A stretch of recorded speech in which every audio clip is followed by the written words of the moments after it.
Right, okie dokie.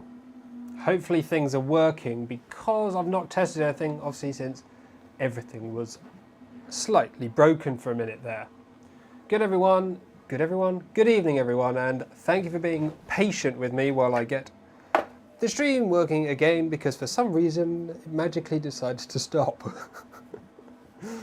Oh dear, I tried to change this PC as little as possible so it's the same from week to week to week. But you know, eventually updates catch up with you and you have to do them, which I do try and do, like updates that are required, and this one obviously was, but it didn't tell you about it in any respect other than when you actually try and start a stream. So yes, on the bright side, yes, we are now ready to go and we're onto electronics, and this is a good thing. I should let you know, this stream is sponsored though by Rat Rig, who obviously sent me said machine, and also of course by my V-minion PCB divider PCB mod, which is a PCB that looketh like so, to help you separate your V-minion from your electronics enclosure. This is the prototype design. We have a full kit here. This is what the final kit looks like, in a bag full of stuff. So quite a lot of things in there. Don't know if we'll be doing that assembly today. Depends how far we get. We might start that whole assembly process. Welcoming me to my own live stream. Yes, I was somewhat late, wasn't I? Well, thank you all for being here. Hopefully we didn't miss too much. So,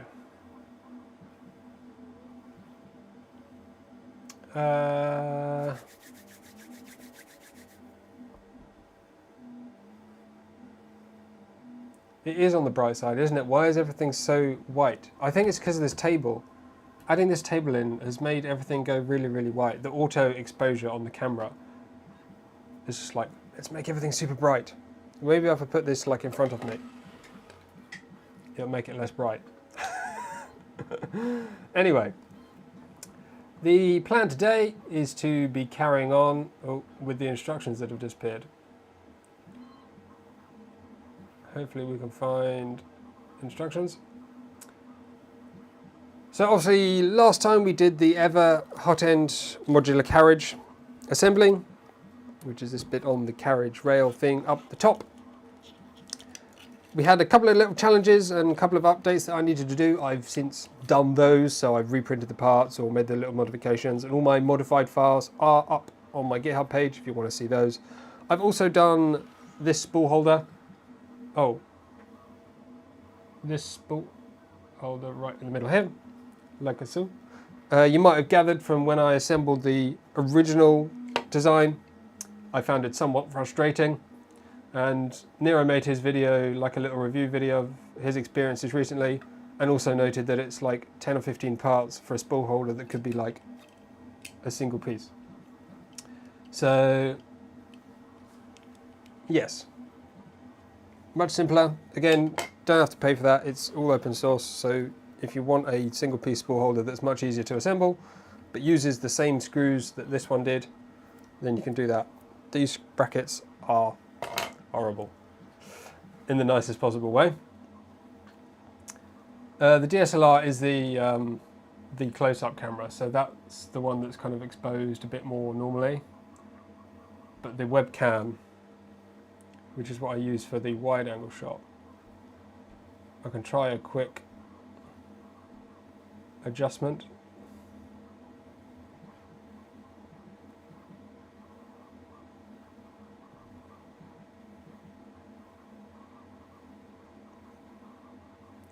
On the fly. There you go, maybe that's a little bit better.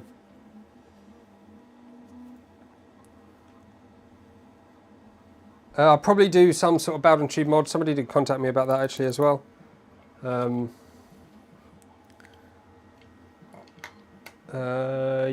we'll look at that some other time. For now, we're going to get on with the electronics because that's what I want to do today, and I want to keep the stream focused on doing that if possible. So yes, ever was last time, updates are done. Electronics enclosure. So if you don't already know, the main principle of this printer is to have like the main printer as one thing and an electronics box as another thing. I don't know the exact reasons for doing it, but one of the potential reasons is that it means it's quite easy to keep your electronics outside of an enclosure because it's in a box and you just put the box on the outside. It won't be printing today. I'm pretty sure we won't have time to print today. So today we're going to be putting the enclosure together. More white things. I don't know why I've printed so many parts in white. That's just the way it is, unfortunately.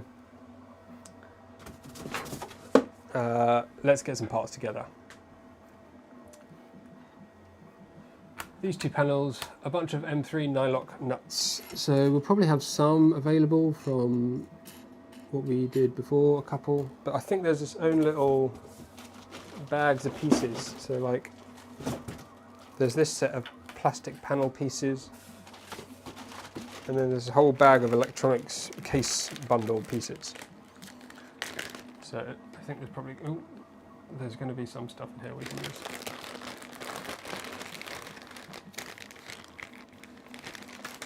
Oh, there's a bag of screws, there's a bag of nuts, some dip ties, some other screws, and some more screws. Blimey, how many screws do we need for an enclosure? Many, many, many screws. Okay.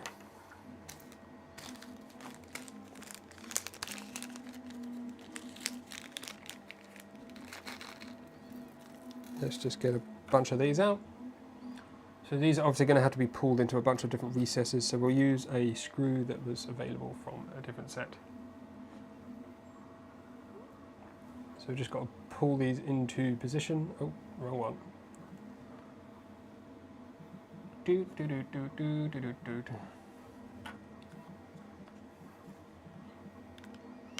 Hopefully we'll get to divide a PCB today. I'm not going to guarantee it, because I don't know how long it's going to take.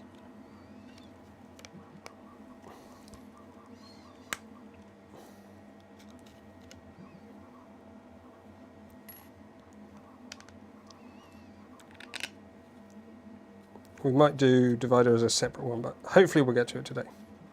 I've got all the things ready, so we've got a full kit. I'm just piecing up all the kits now for the original, the first pre-order batch. So nearly all the parts have been delivered, so obviously as they're getting delivered I'm putting them into bags. I have a few pieces of like the full kit because I have stuff obviously for prototyping. So I do have one full kit which I can piece together.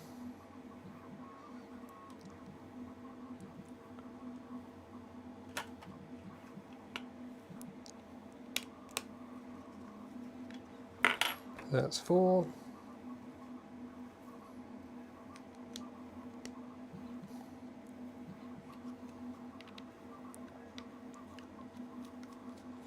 Hello, squirrel brain.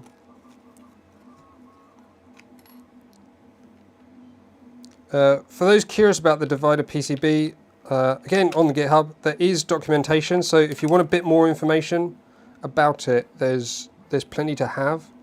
The assembly manual is, well, I guess it's not really open source, but it's available on GitHub, so if you want to take a look and see if, you know, it might answer some questions that you have, you can do that.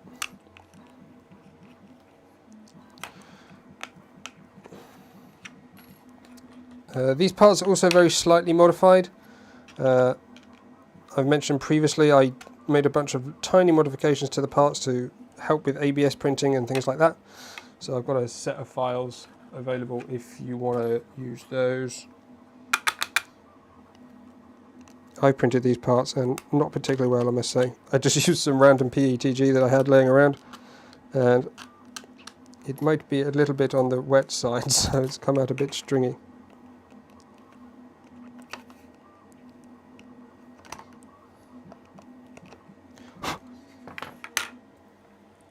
Now this one looks really dark, doesn't it?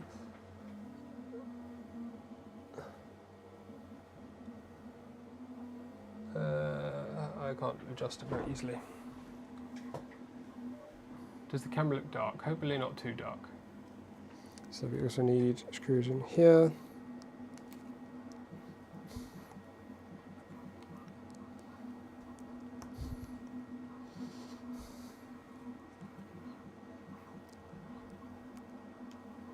Screws, nuts.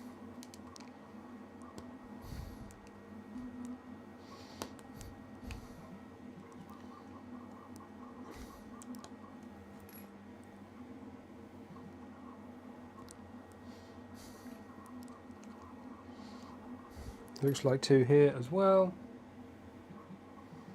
The close-up camera is the GH5, the Panasonic GH5, which is like a proper camera, so I'm not surprised it looks better, but it does still look a bit dark, I think.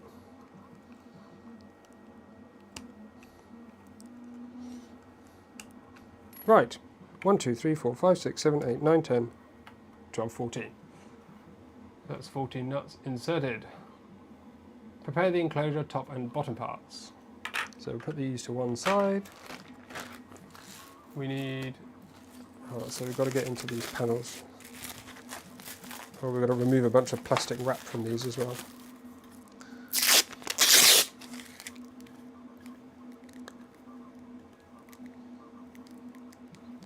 This box is way bigger than I thought it was going to be. Ooh. Hopefully that wasn't too bad to headphone users. It's carrying on now, so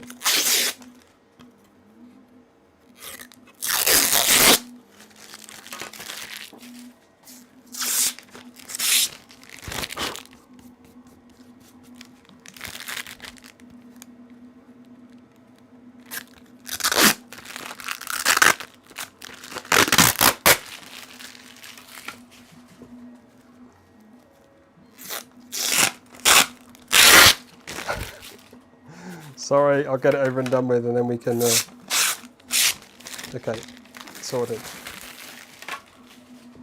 So we've got 4 panels, base in the top looks like skinny ones. We've got a 40mm fan.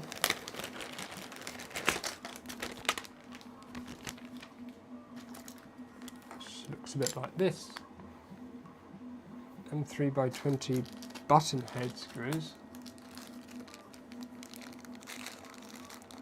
Is that a different bag of screws? It's not that bag.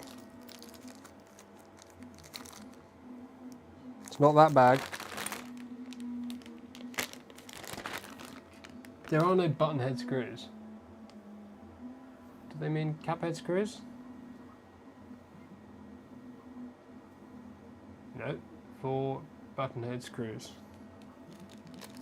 Maybe they switched them out for cap head screws in this version. M3x20mm, yeah. I think they've just switched them out for cap head screws.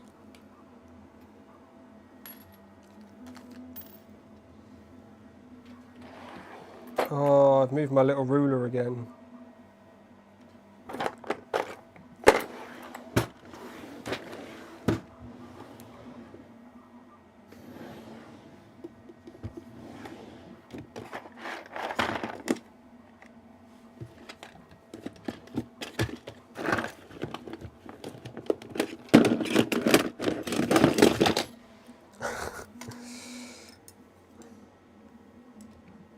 Yeah, 20mm. 2, 3, 4. 4 M3x10 cap head screws. 3x6, 310. 2, 3, 4.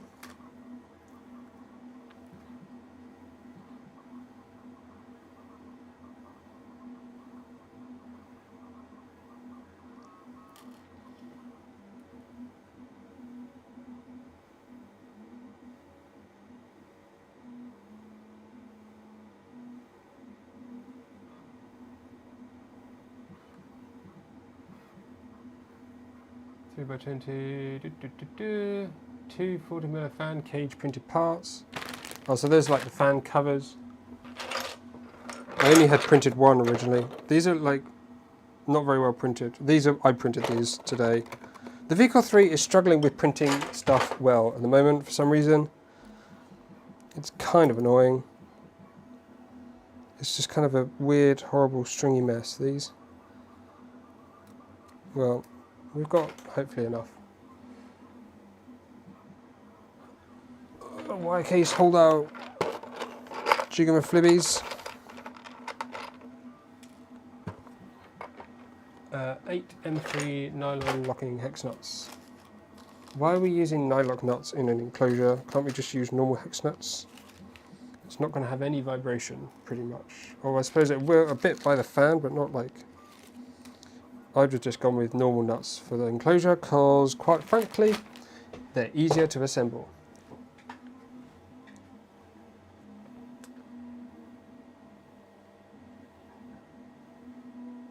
So, electronics panel looks like this one.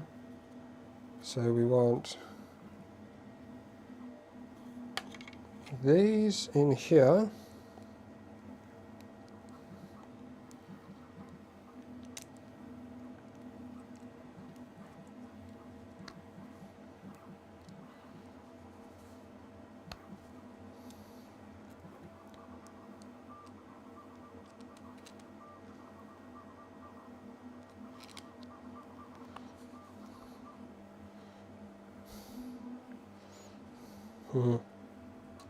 Hopefully we can pull it through with a screw.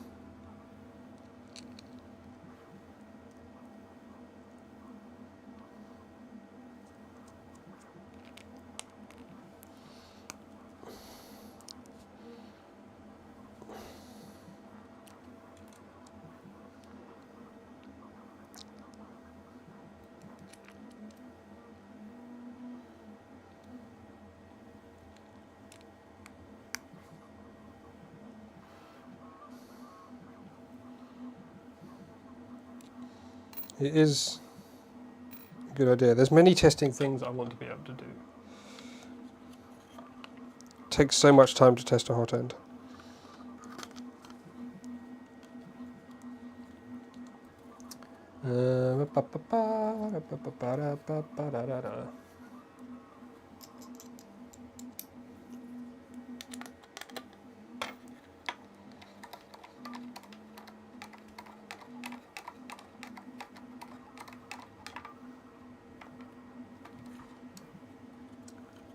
Pretty simple.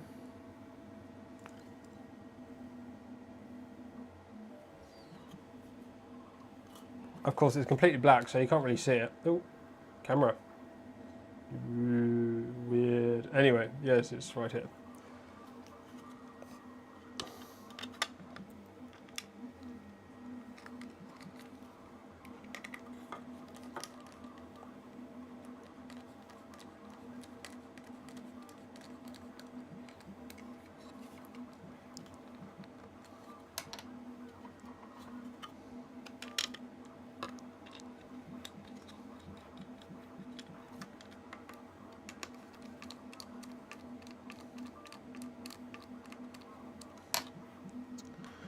And another one.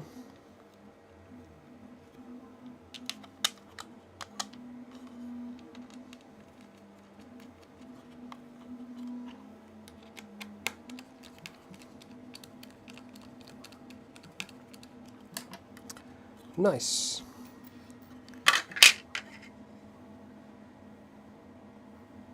Next, assemble the enclosure top part. A fan and some screws. So, is this going... That's a weird optical illusion. Is that the underside of the top part? I think so, isn't it? Underside being like this. Like this. Do we put the fan this way on, this way on, this way on? I guess going in would make sense. We'll put the thinner one on the back like here. Screws go through here.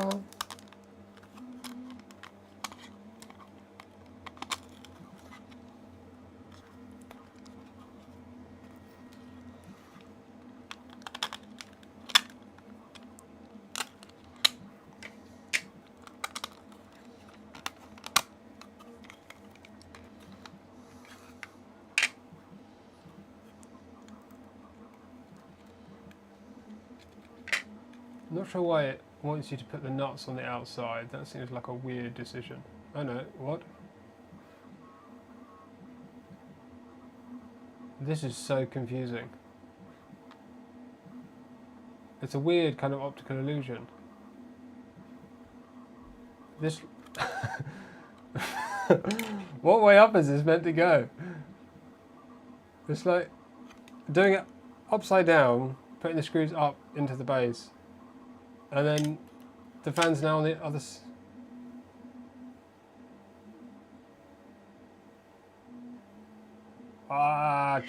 okay, I'm going to do this my way, which is going to involve putting the screws on from this side,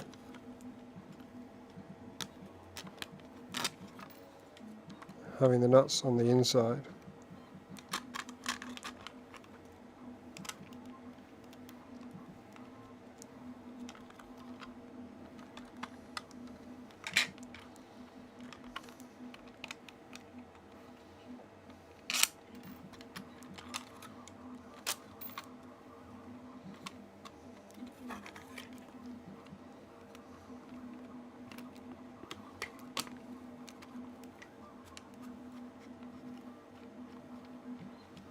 Excellent, Jason. I'm glad to hear it's what you're after. We'll be doing some demos of it soon, when I have a printer that I can actually demo it with. I've been waiting so long to actually try it for myself. It is all tested, so we've had a group of beta testers that have been using it, so we know it's all good. It's just I've not been able to do it myself because I've not had a Rat Rig printer.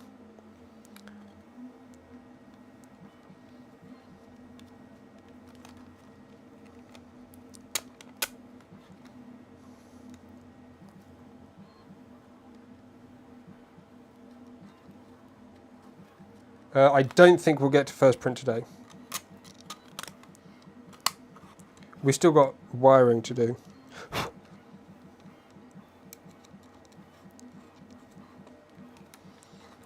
We might do the initial assembly without the divider PCB and then add that in. I'm not sure.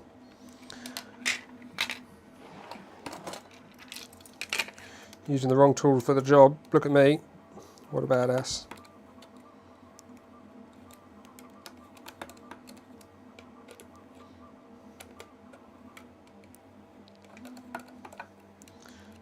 There can be a grill. So someone has a comment, there are two fan grills, one on the top and the outside, one on the bottom.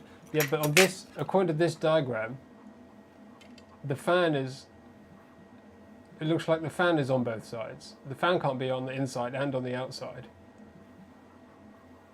The screws go from the side with the fan, and then suddenly the nuts are on the side with the fan.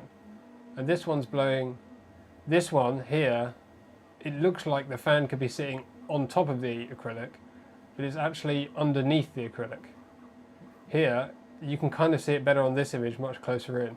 It's because they've got this clear acrylic visualization, it's not as easy to see. It might be because I've got blinding lights shooting in my eyes at the same time, so it's more difficult to see the contrast. But on this one, that fan is actually on the back side of the acrylic, but that means you've got nuts on the outside, I think. So I'd rather have the screw heads on the outside, so I've turned the screws around. That might be a guess. It might be that the fan sits on the outside of the case. I'm not sure. Prepare the electronics panel parts. So I guess this is the exciting bit. Look at like step 8. This is step 8.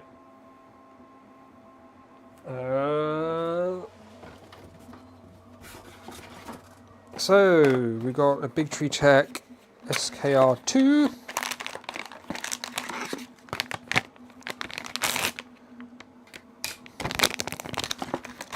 So many Big Tree Tech boards. They seem to release a new board every month.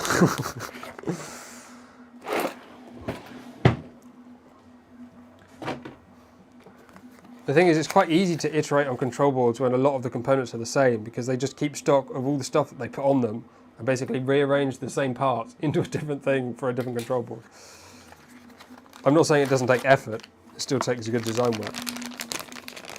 But it can be quite efficient when you're not having to buy different components for every control board you make. But there's some bits that are obviously unique, but a lot of it can be brought over from other designs, which is good for them.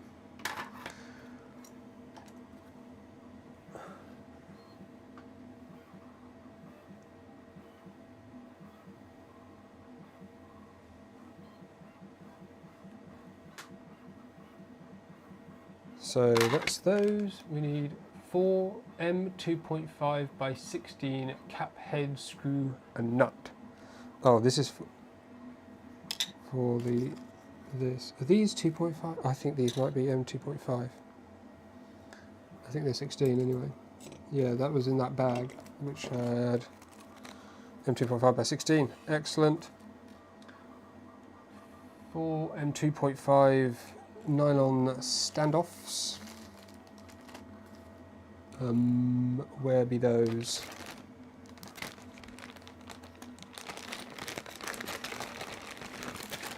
Here we go.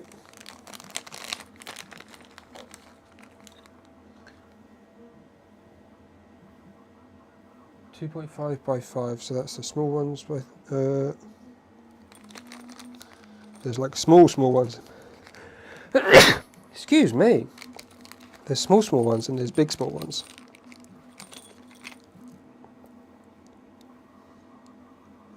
One, two, three, 4 M2.5s, and then these 4 larger ones look like they're going to be M3. Which we also need 4 M3 by 6mm nylon standoffs. And then 4 M3 by 16 cap head screw and nut. Weird. Why list those nuts differently to other nuts? I suppose it looks too big of a list. I don't know. Which of these? These are M2.5 screws. 1, 2, 3, 4. These are the M3s. 1, 2, 3, 4.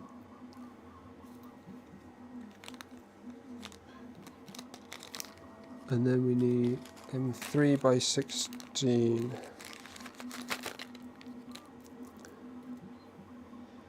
One, 2, 3, 4.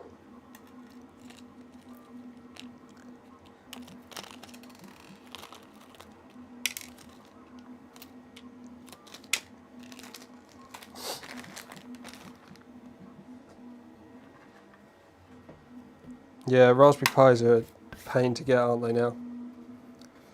Hopefully, price will improve. Things seem to be heading towards more normal, but we're obviously not there yet. Oh dear, more optical illusions. This is so bizarre. You can't tell which side is top and which side is bottom. I would strongly suggest they revert to just normal, not partly see-through acrylic, because it screws with my eyes. I'm sure I can't be the only one. It looks like they're doing it upside down, but why would you do it upside down? Like,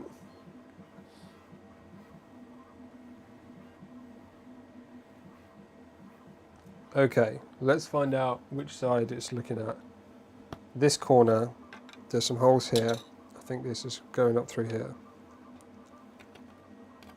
I think it wants this, this, this, and this. And then we put the nylon standoff. Oh, you have to thread it all the way on. Do do do do do. Do do do do do do do do do do. And another one. Do do do do do do do do do do.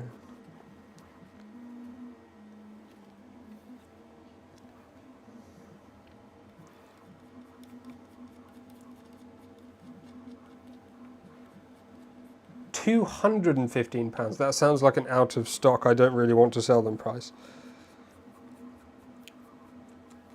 Or it could just be a scalping price, but a Raspberry Pi for £200 is just silly money.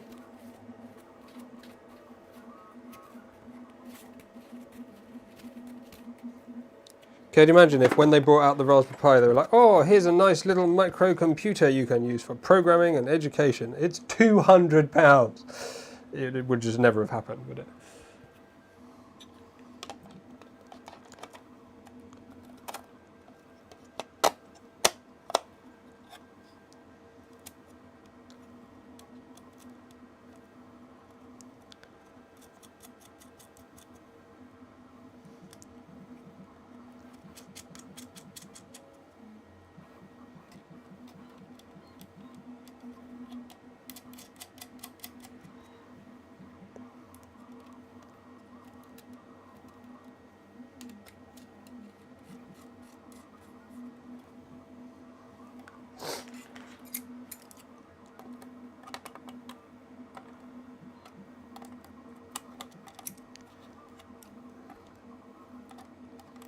This is so far beyond being the wrong tool. I feel ashamed.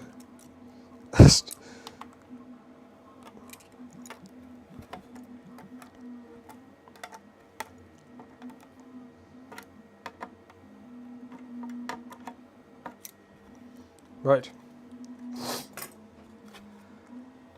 That's a Raspberry Pi in place.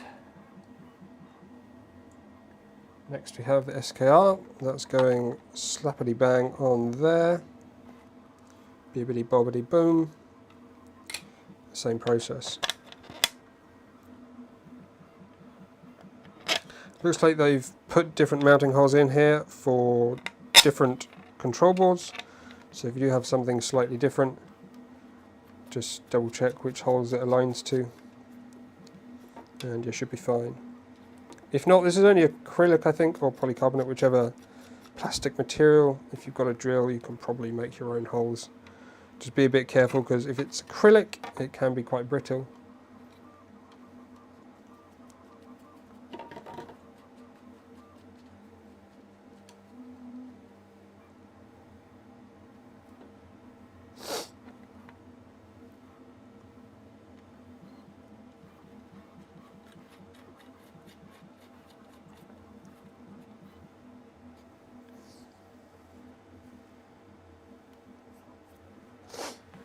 It's polycarbonate, excellent. So that should be not too difficult to make holes in if you need to add your own.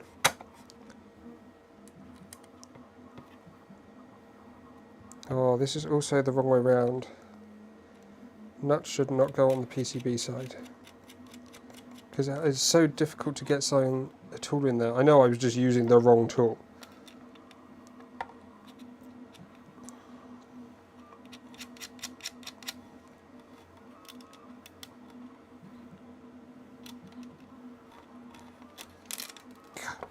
No.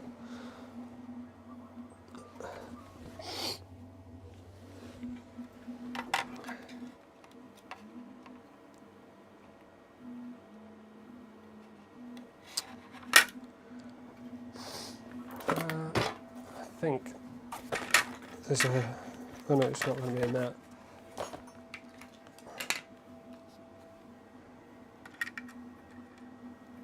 Yep. As it happens, that toolkit does have a small...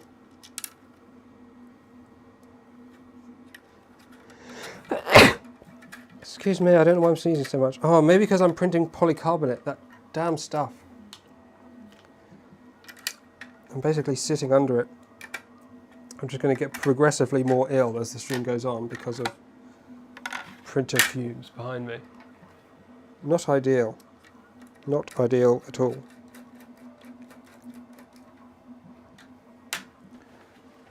I'm just going to blow my nose. I shall be back in 2 seconds. In fact, let's have a sponsor section. That's a good opportunity. The V-minion by Rat Rig is an open source Cartesian bed slinger style 3D printed kit with ambitions of high performance at a reasonable cost. The 180mm cube build volume is achieved with rigid 3060 black anodized aluminium extrusion with MGN15 and MGN12 high carbon steel linear rails handling the motion. Clipper controls the whole thing, which you can set up easily thanks to RatOS, a pre-configured Raspberry Pi image whose main goal is to make Clipper as easy as possible. Many high quality and popular branded components are used, such as the Bondtech LGX Lite, Fater's Dragonfly hot end, Kinovo bed heater, LDO motors, and of course the Big Tree Tech SKR2 control board.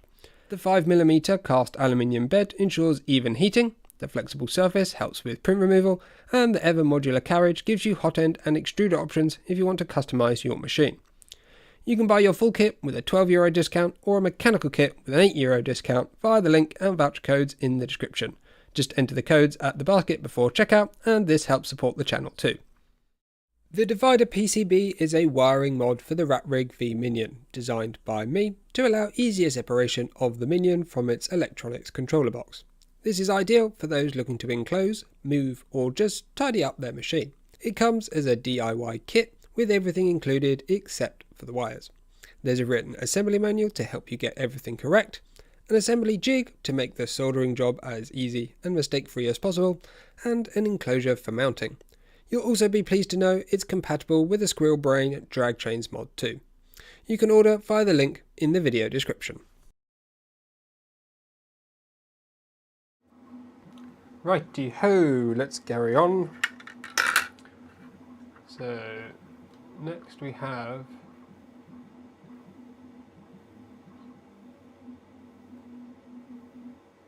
preparing the micro SD card. Prior to any further assembly, highly recommended to prepare a micro SD card with Rat OS. Follow the Raspberry Pi installation and Wi-Fi sections on the Rat OS before continuing. Preparing your control board section will be completed during step 20. So I've already done this. I'm not going to go through it now. I've done it several times on stream before. It's just general Clipper installation, but using Rat OS image. Burn an image to the Pi, Wi-Fi settings, it's easy. It's all the documentation's pretty thorough and pretty good, so if you need help, just follow that. Right, power supply panel. I guess we're going to need a power supply as well. So this was WeHo, and I'm pretty sure it's a power supply with a fan, so it's going to be one noisy fan. Yes. How much? 350 watts.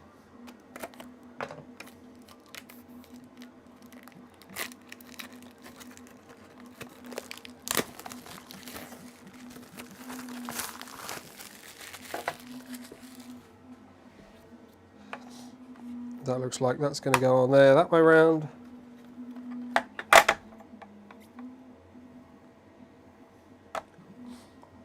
Three and 3 by 10.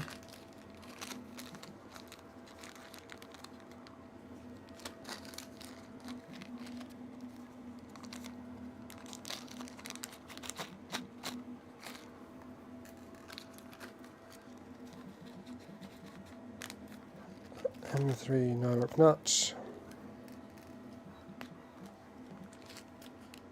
4 and 4 by 6. 1, 2, 3, 4. Power supply, 3 case wire holder thingies. Whoa, whoa, whoa. Keep this shit in the bag. There we go. Case wire holder printed part. 1, 2, 3.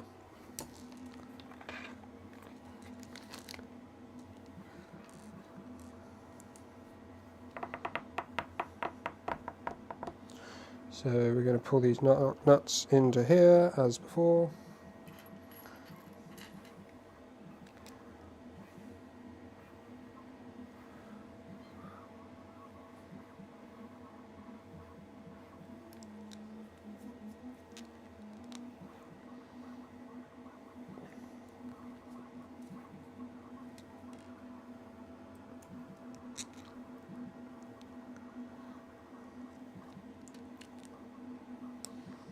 somebody else live streaming. We're on quite low quantities of people again.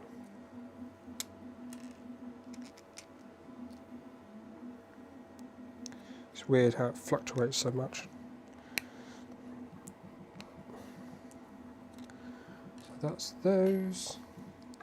And these are going to go in here. Obviously, this is symmetrical by the looks of it, so we can do either side.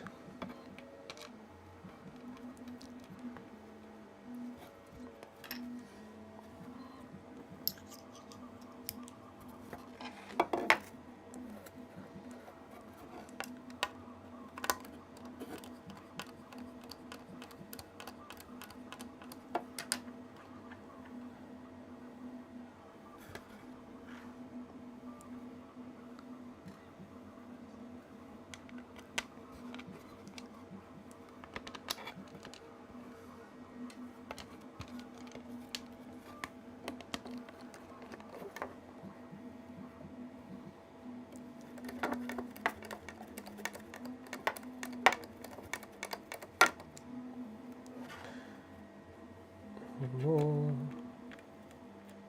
So.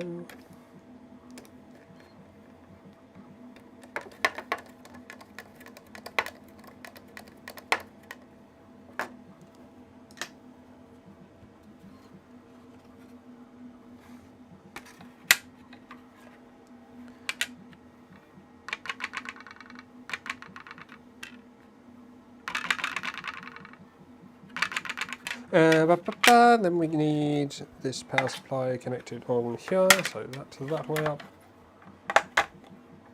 Line up the holes and put in the screws.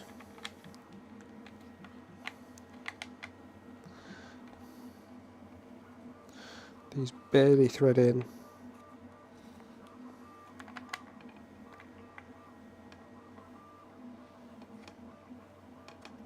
There's like one rotation of thread engagement. Ooh.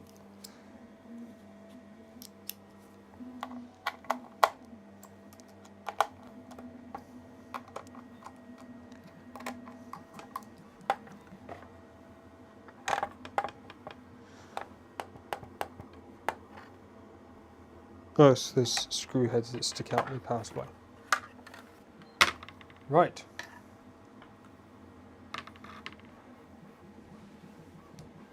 That's those two. That's those in the bottom. Prepare the enclosure assembly parts. Sort of what we've been doing, is it not? I'm guessing that's back to these. I know. So 4 and 3 by 12.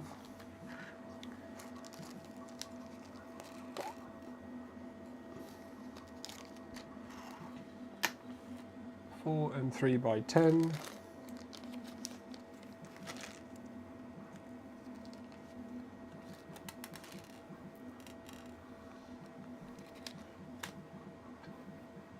One case wire pass-through printed part. That's one of those.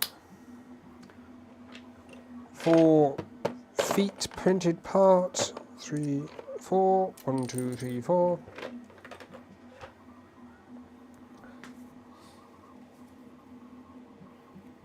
M3 by 16 cap head screws. That's those as well. 4 M3 by 70 brass standoffs.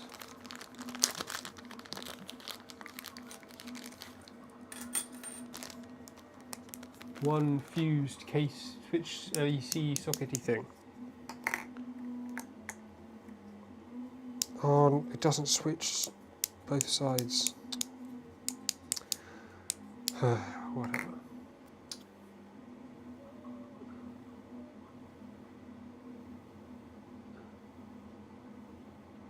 So we need the fan. Looks like the fan goes this way. We have this. It goes on this side. Goes here.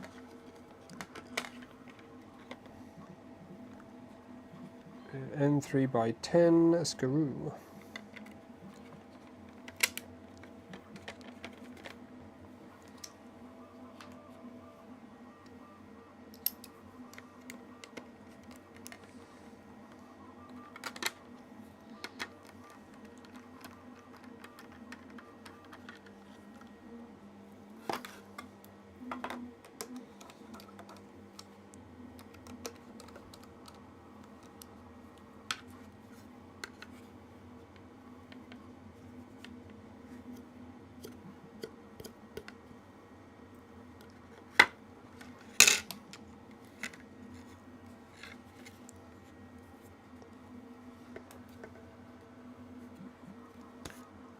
That's that side, and then we've got this piece on the other end. Fan going this side, or the hole, whatever this hole is.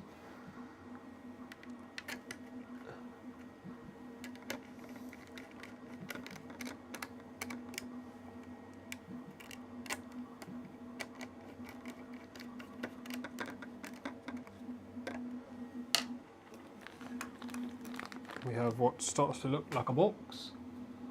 And we have to put in these brass standoffs. Oh, there's loads of room for those.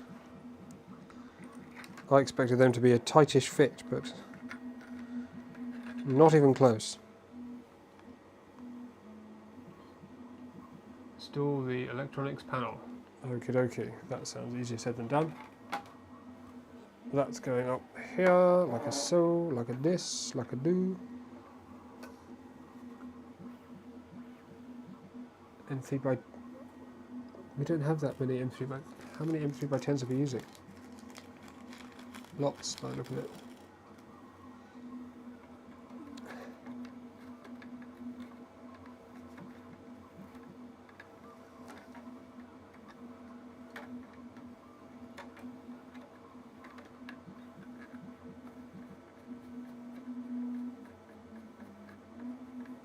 The electronics box sits separately on the desk. This is why I made my modifier PCB thing. The divider PCB mod. Seems like lots of people still don't know about it, even though we've already sold quite a few.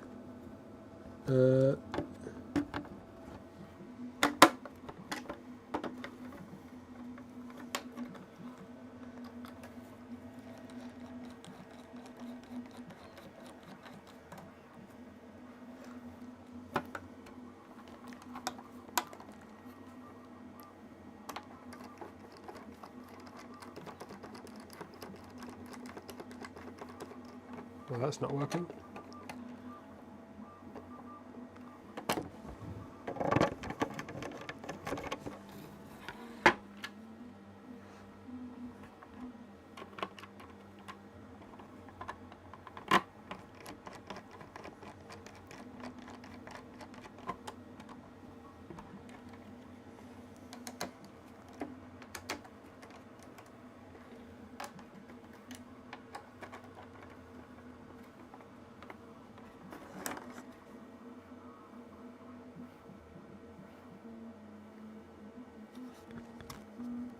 Getting quite a bit of side bulge.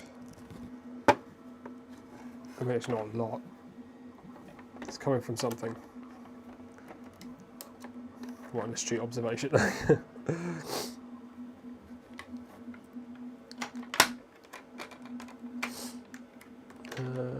That's there. Oh.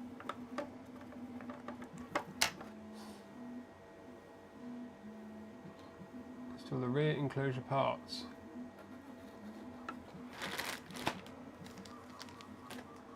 So we've got this doohickey. Goes on here. 4 and 3x12s. Oops, so there's it.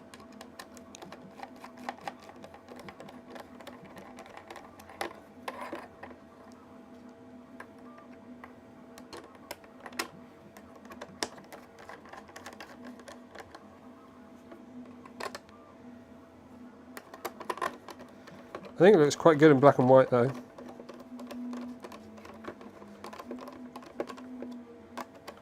Doesn't quite match the purple, but I think it's pretty good.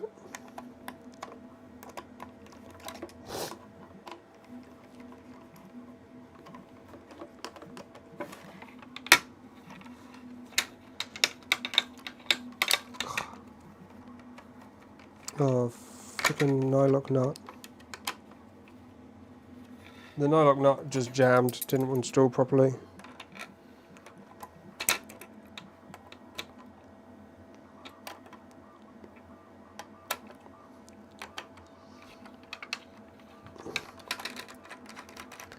To broke my printed part. Why is this so rubbish?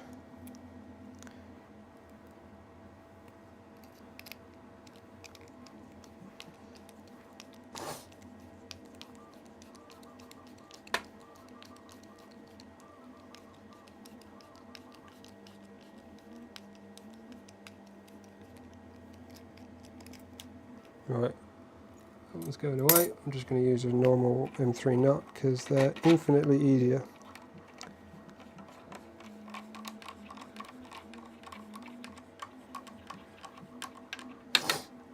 Easy. So we've got a slight crack there. I'm going to have to blow my nose again. All these fumes. I was fine until now. Oh, daisy.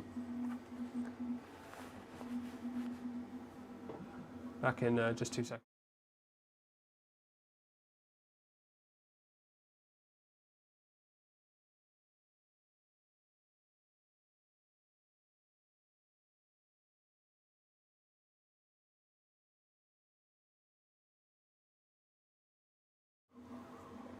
Okie dokie. So now we're going to do the IEC connector, so M3x10s again. Screws are already inserted. This is going to go this way up. Not quite the right type of screw, but it's weird for a printer that has so many different types of screws. If you had only like 2 types of screws, I would forgive not having the right screw. When you have like 20 types of screws and still have the wrong screw, that's kind of confusing.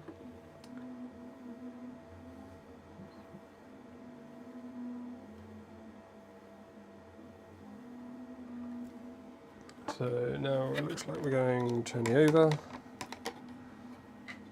We want this piece on here. And we want this piece on here. No, here. No, here. What?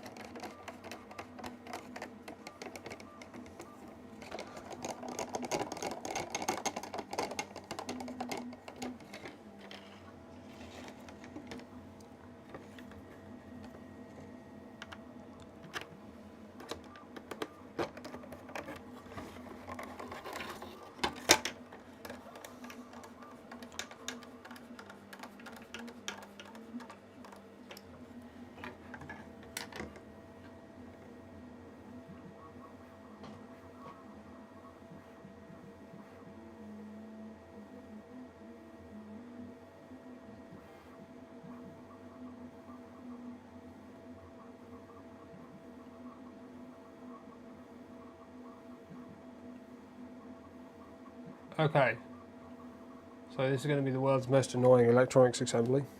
Assembly. Because you've got to do it all inside this little box. These little box.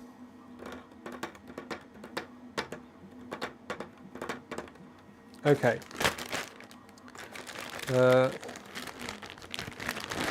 So.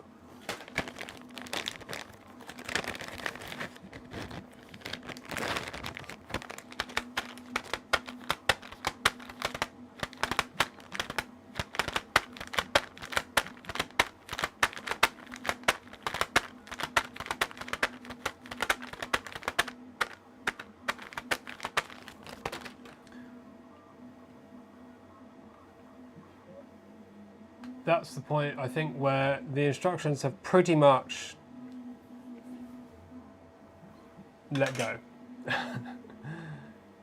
So now you're on to individual diagrams, which are still useful, don't get me wrong.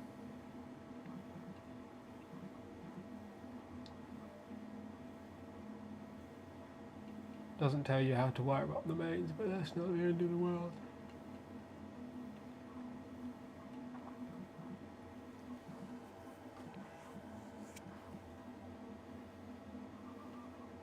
Yeah, it's just like go.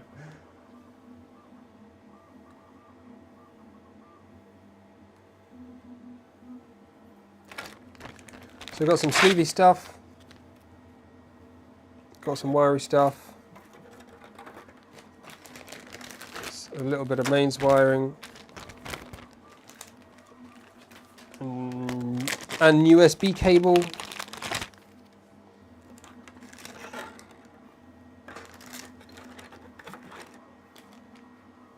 other hex standoffs, presumably they're for other things. Sure. And this, which goes here probably.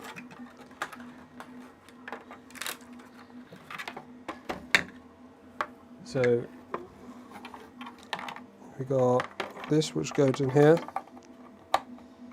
and then this cable which could be half the length, but it's probably a standard size. We'll twizzle that round and hopefully get this into the USB port.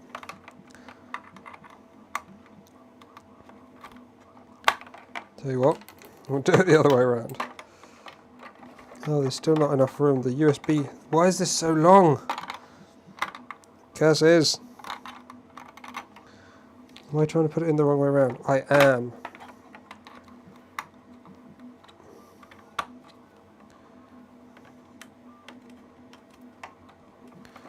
This wants to be this way around. Annoying. Okay.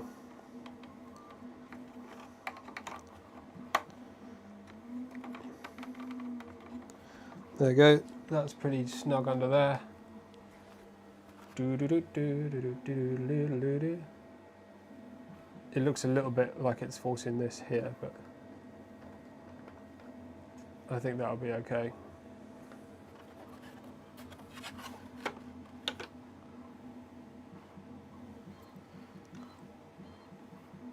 Oh, we've got no top-down camera for some reason. I wonder why not. Has it died?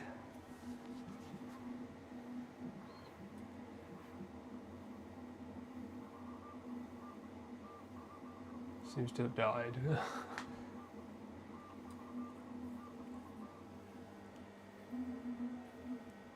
Okay.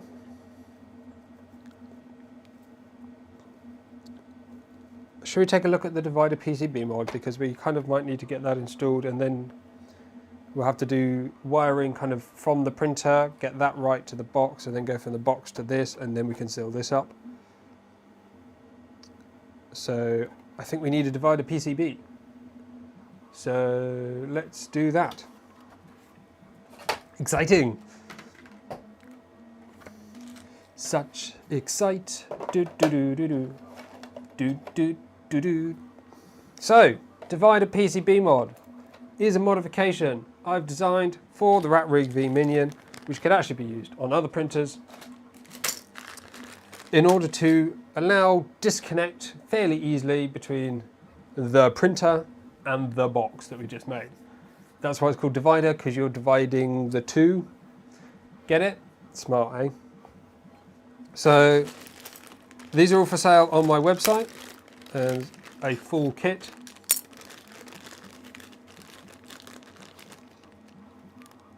Video or stream about Vaughan Trident?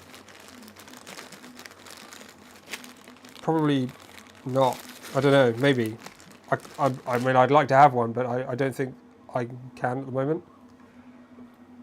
Anyway, divider PCB. So obviously the main design aspect goes into the PCB itself. And then you can buy a kit from moi, and there'll be some resellers as well. So if you're in America, there'll be options for you too. But this comes with, if you buy the kit that contains all the parts, it contains everything you need. So all the pins, all the connectors, all the stuff to solder onto here, all the stuff to connect it to the rest of the printer, all the terminals, all the ferrules, everything, the whole caboodle. You'll probably also see that everything is labelled. Everything is labelled on the back, which, because there's not much space in the front, it looks like there's lots, but when you've got all the connectors on here, that doesn't leave much room to have text. So everything is labelled on the back. If you're getting things planned out, you can use that to help you know where things might go.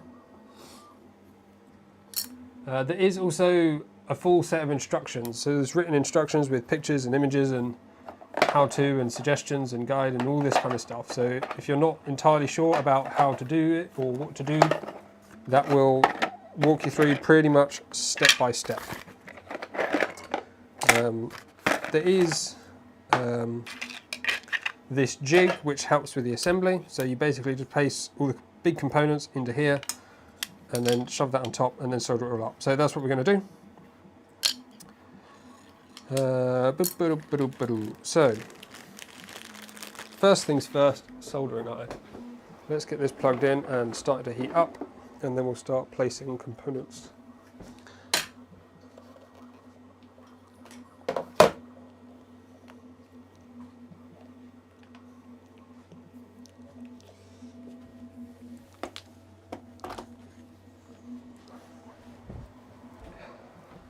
Oh, random M3 nut. So tip, you don't want the finest possible tip, a sort of medium. They normally have like a slight flat on them, but you don't want, so you don't want a big flat tip like this. This will be too big. You also don't want a really tiny one like this. One that's sort of in the middle, which is this side here, is about the right size. That should allow you to do all the things that you need for this PCB. And get that heated up and ready to go. Everything is just jumbled in this bag, but there you go. So first things we need: LEDs, resistors and diodes. Well, there's one diode. The diode is optional. I'm going to be installing it just so I can show you how to install it. But you can just, if you don't want the diode, which for most printers you don't need, because most of the most probes, so the diode is specifically for the probe. If you're using a probe that outputs a higher voltage than would damage the CPU, then you can use a diode to prevent that causing damage. If you're using like little 5-volt inductive probes, then you should be fine. They're normally designed to have correct voltage output.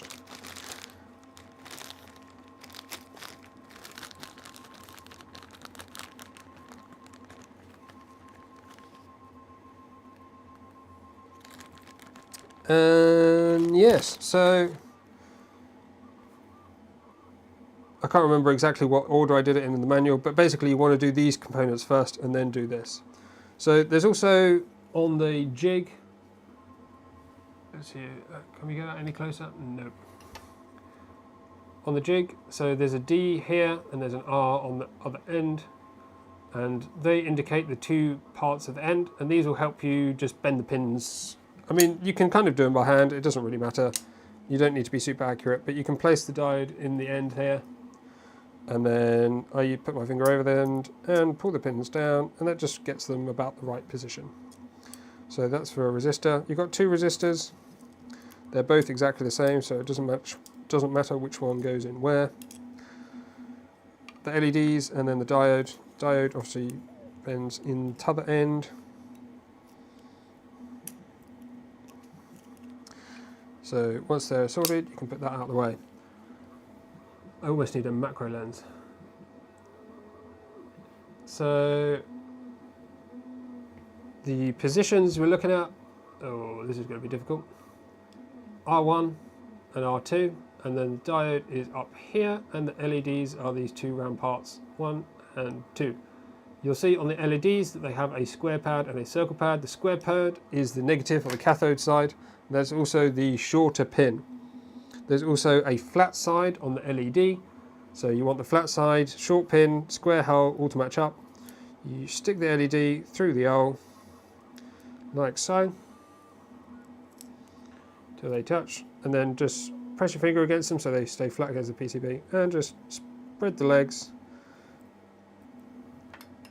That'll just hold them in place, so they're ready to solder, but they're not firmly held, they're just about in the right place. Then you have the two resistors, again R1 and R2, doesn't matter which one goes where, just get the pins through the holes. It also doesn't matter which way round they go, so there's no positive and negative, but it's nice to have the colours all line up. It doesn't really make any difference, it just looks kind of tidy and makes it look like you know what you're doing if they line up nicely like so. Again, Spread the legs on the other side, and that will just secure those components into the PCB so they don't go anywhere. And then for the diode, this does matter which way around it goes. Again, it's a diode, like the light emitting diodes. So this is a BAT85 Schottky diode. You'll see if it can focus. I know it's very, very small, but there's like it's like mostly reddish browny, and then there's a black part at the end. And you want to match the black part on here to the band on here. So you see at one end of this diode symbol, oops, one end of the diode symbol, up here, there's a band, so you match that to the band on the diode. Doopy-doo, doopy-doo. Push that through, easy peasy. And that's all your small components in, ready to be soldered. Very nice. Next, we have a couple more things to do before we start using the jig. I think it's just those two. Yeah. So to connect the PCB to the electronics box, we use some pretty big microfit connectors. So an 18 pin and a 16 pin. Yeah, so a 2x9 and a 2x8.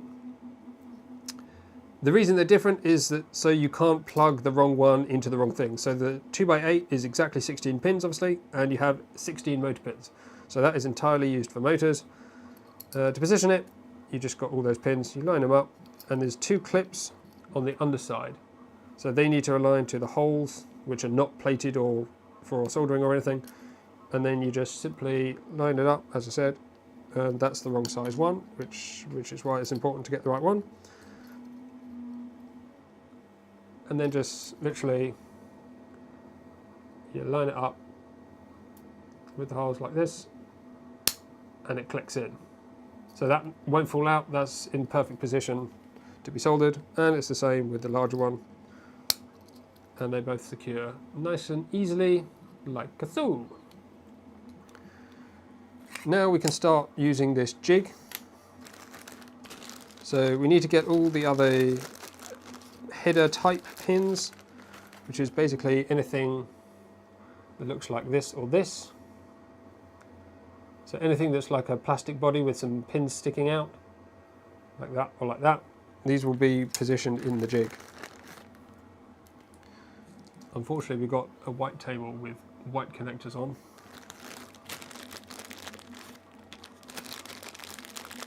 I might recommend a tray for pouring out these pieces. It's probably just a little bit easier and faster to deal with.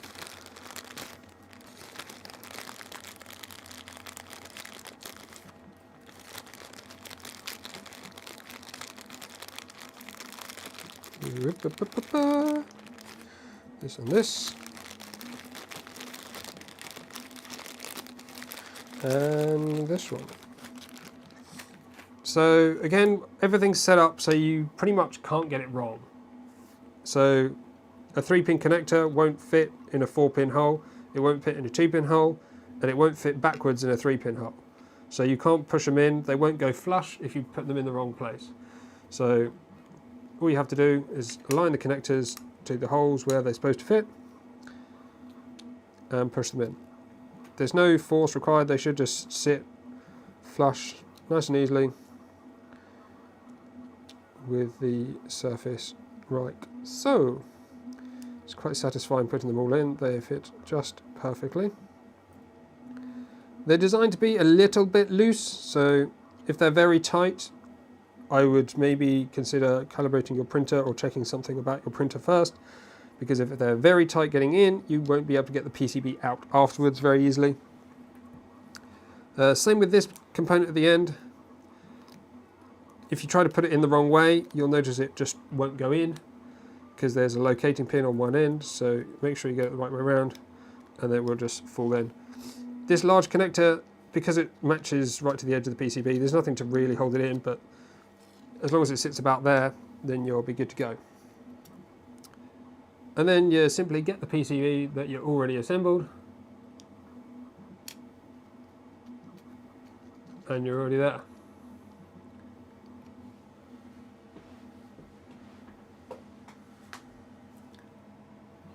Start with the small... Dude, this is what this whole jig is about. Yeah.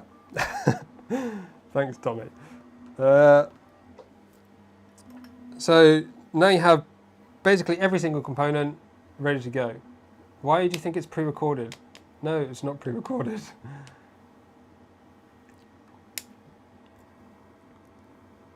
So that's all in, ready to go, ready to solder. It's 100% live. I just sound like I'm recorded when I know what I'm saying. That's the difference.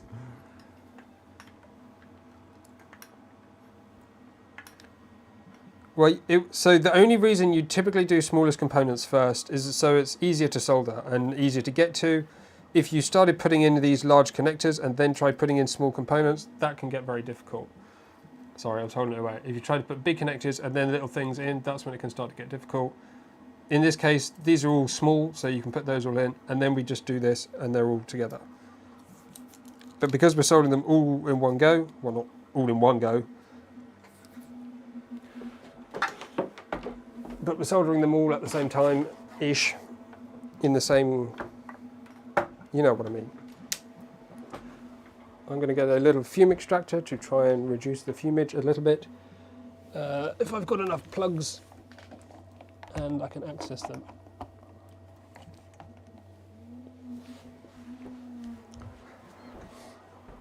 So this might be a little bit loud, hopefully not too bad.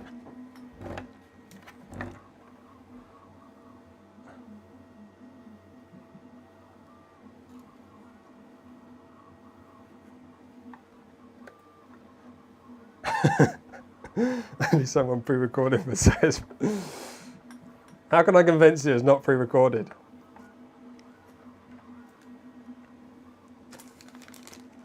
I'll make a mistake at some point. That'll. To be honest, I've spent so much time looking at this damn thing. I would hope I don't make. I need some solder. If I don't have solder, it's going to be really difficult. Oh, where is it?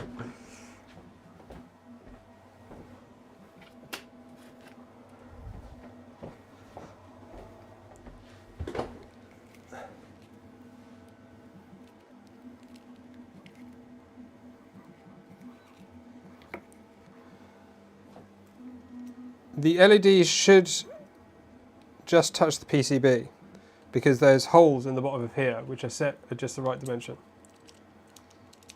Or if you want to adjust them very slightly afterwards, you can. It's going to make basically no difference.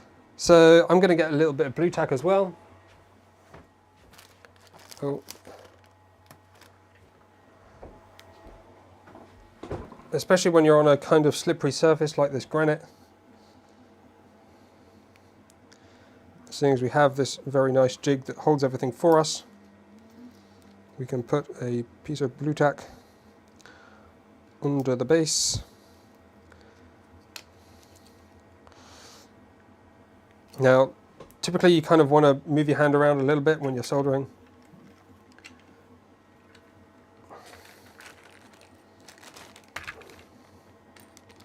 So you may want to move it, but this could be okay.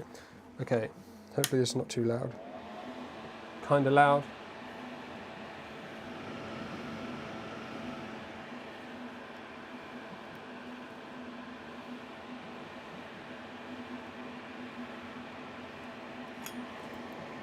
So we'll start off maybe with, that's a bit more wobbly than I was remembering.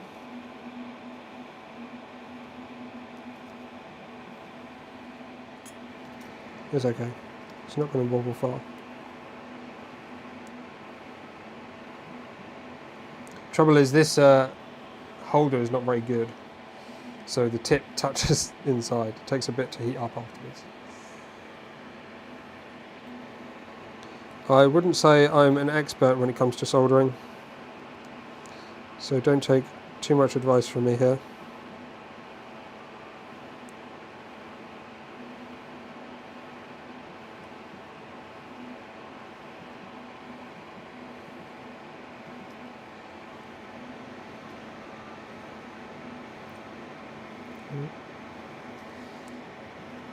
See, would I do this? Would I make myself look this terrible if it was pre-recorded? No, I would edit it out.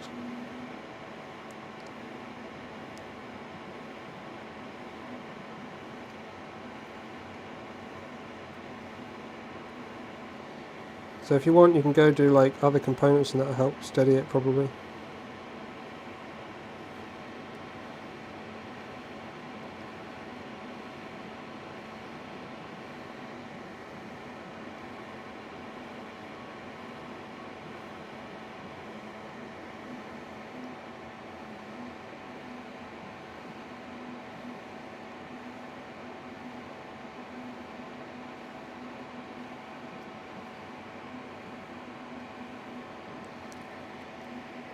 Once you've got a few more components in, there you go, that's a bit more. It's kind of important that it wobbles a bit when it goes in, because for tolerancing, you don't want anything.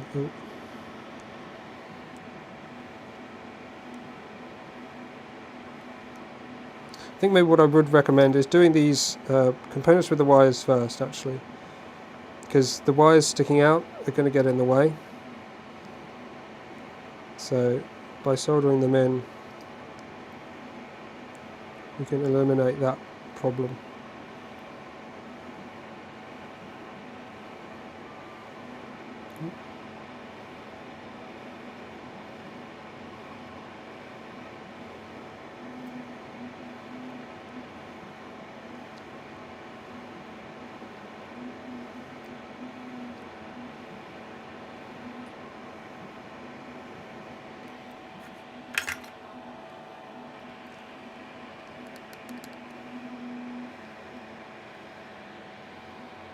This is not a modification.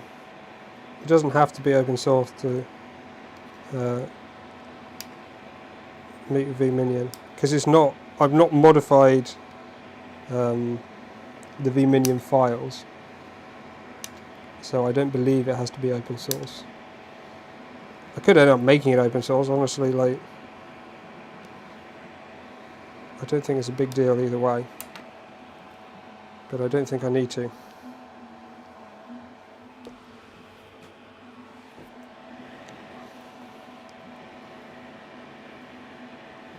Seeing as it's a PCB design, there's going to be a very, very small number of people that are going to make individual PCBs.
Oh no.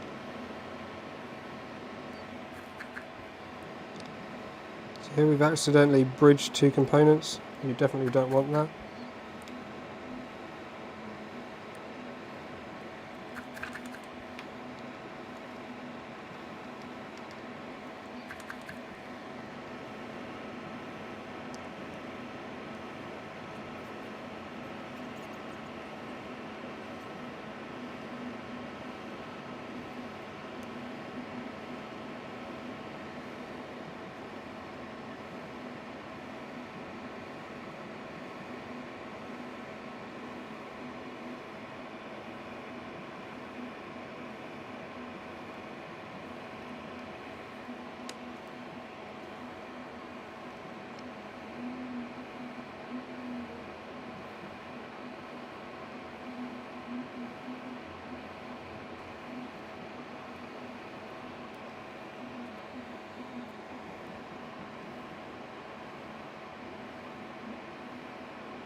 Right.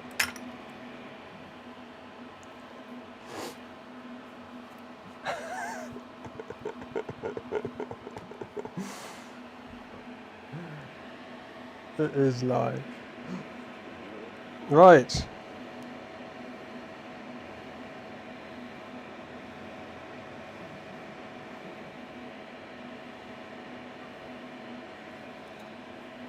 So there we go. Ta-da! That's how you do that. If you need to modify it, you can use it, put it back in. Should all stay the same place.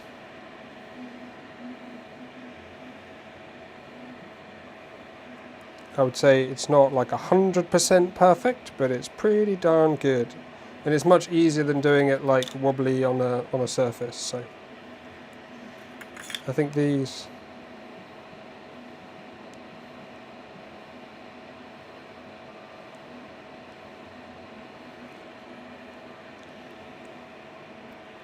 The only one that's not quite right, I'd say, is this big power connector. This is the new one. This is a new addition for the final release. So I might modify that very slightly, but other than that, very happy with that. Once you've got it done, you have a nice, tidy PCB design. You see what I mean? Not too much space for text and things once everything is on here though. Right. So that's that job done.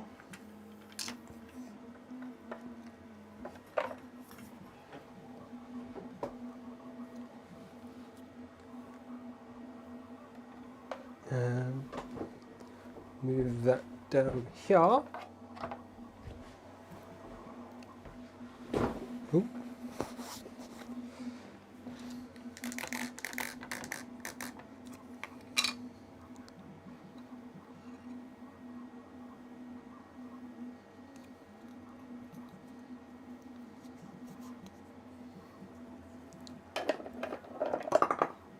Oop, that's the jig gone.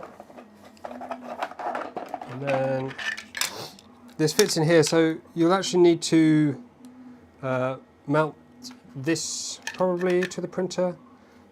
The screw heads are just behind the connectors to get it at the right height. So there's not a lot of room there. This is the enclosure though. Dibbity bibbity bib. So we need to embed some nuts in the bottom and in the back of here. So as always, these are included. Should be 6 nuts in here. 2,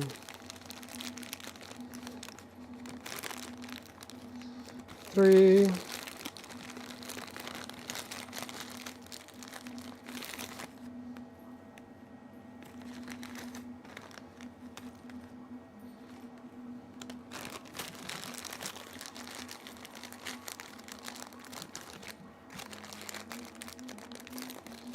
6.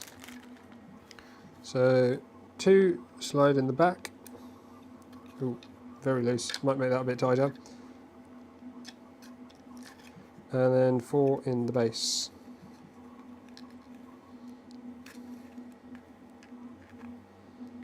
These are very tight.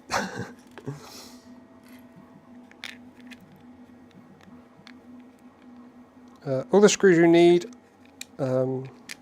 do come with the kit, the full kit as well. So you don't have to go and get other screws from anywhere else or use the spares bag or anything from the printer. Everything you need comes in the full kit.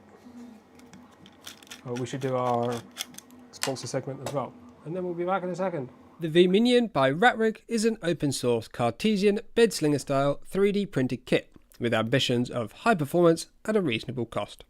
The 180mm cube build volume is achieved with rigid 3060 black anodized aluminium extrusion with MGN15 and MGN12 high carbon steel linear rails handling the motion.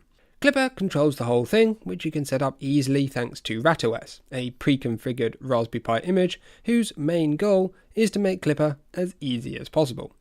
Many high quality and popular branded components are used, such as the Bondtech LGX Lite, Fater's Dragonfly hot end, Kinovo bed heater, LDO motors, and of course the Big Tree Tech SKR2 control board.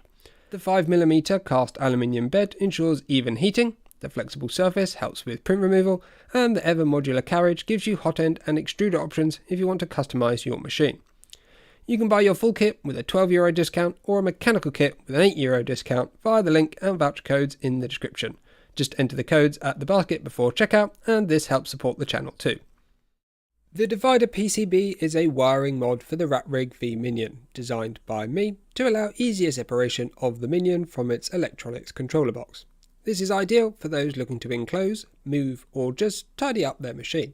It comes as a DIY kit with everything included except for the wires. There's a written assembly manual to help you get everything correct, an assembly jig to make the soldering job as easy and mistake-free as possible, and an enclosure for mounting. You'll also be pleased to know it's compatible with the Squirrel Brain drag chains mod too. You can order via the link in the video description. Right, so carrying on, just using a screw like normal to pull the nuts into the base.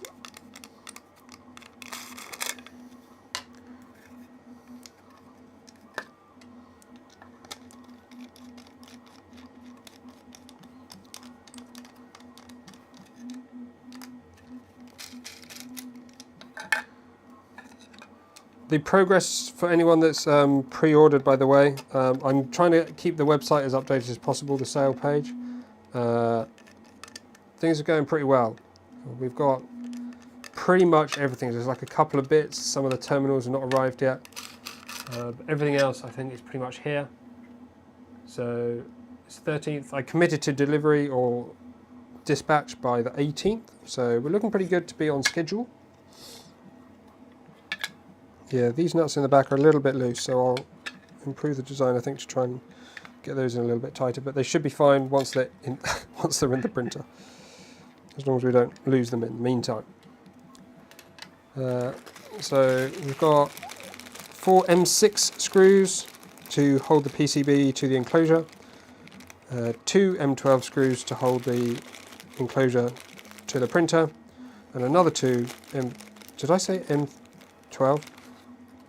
2 M3x12 to hold the lid onto the enclosure.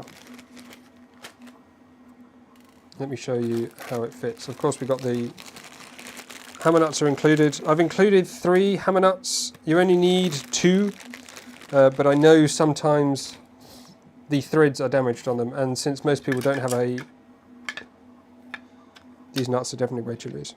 Since most people don't have a means to fix those that are not good, I've included a third one for your benefit. So you'll see already I have a different end stop fitted on my printer. This one here, I have a slightly different end stop design. It's pretty easy print. It just makes it a little bit easier to deal with, because we need this height for the enclosure. The enclosure looks quite big for the size of the PCB, but remember you've got basically the entire wiring of your 3D printer going through this one enclosure, so that's why it is the way it is. So can we get these in here easily? Not with the PCB in. No. So the recommendations in the instructions are to install the enclosure first, and then do the other bits. Put the PCB into it.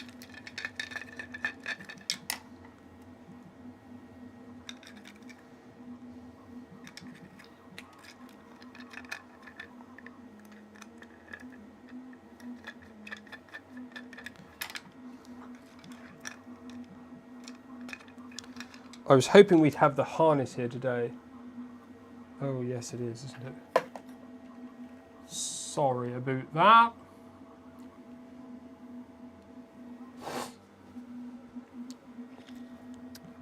I was hoping to have the soldering harness here today, but unfortunately we don't. So there will be a wiring harness hopefully available pretty soon.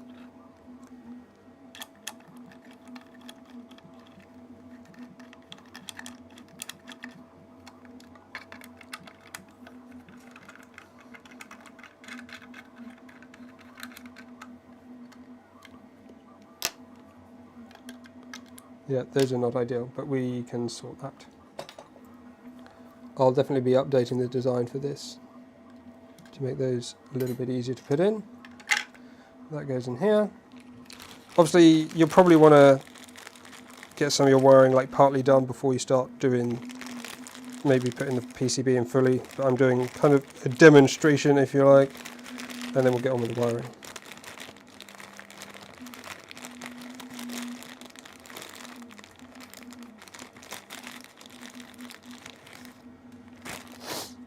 So 4 and 3x6 screws.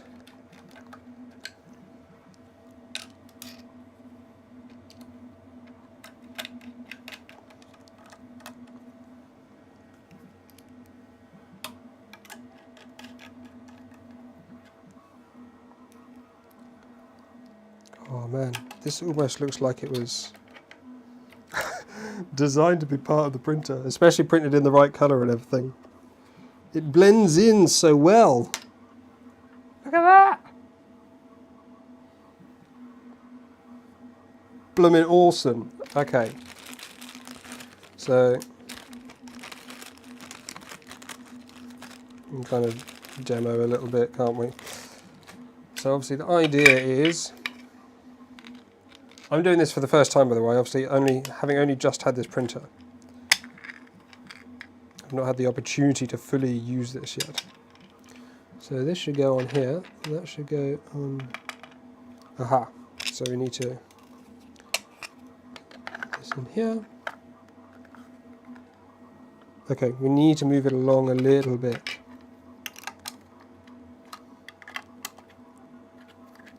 So I tried it right the way back, so probably somewhere there might be a little bit more suitable. So yeah, you can get a screwdriver in to adjust, it's just, you just can't put the screw in.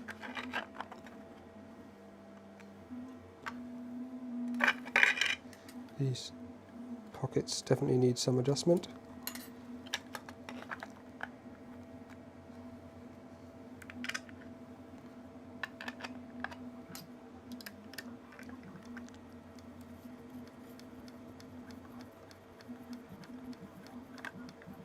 I think we're threading into the plastic here, a bit here as well.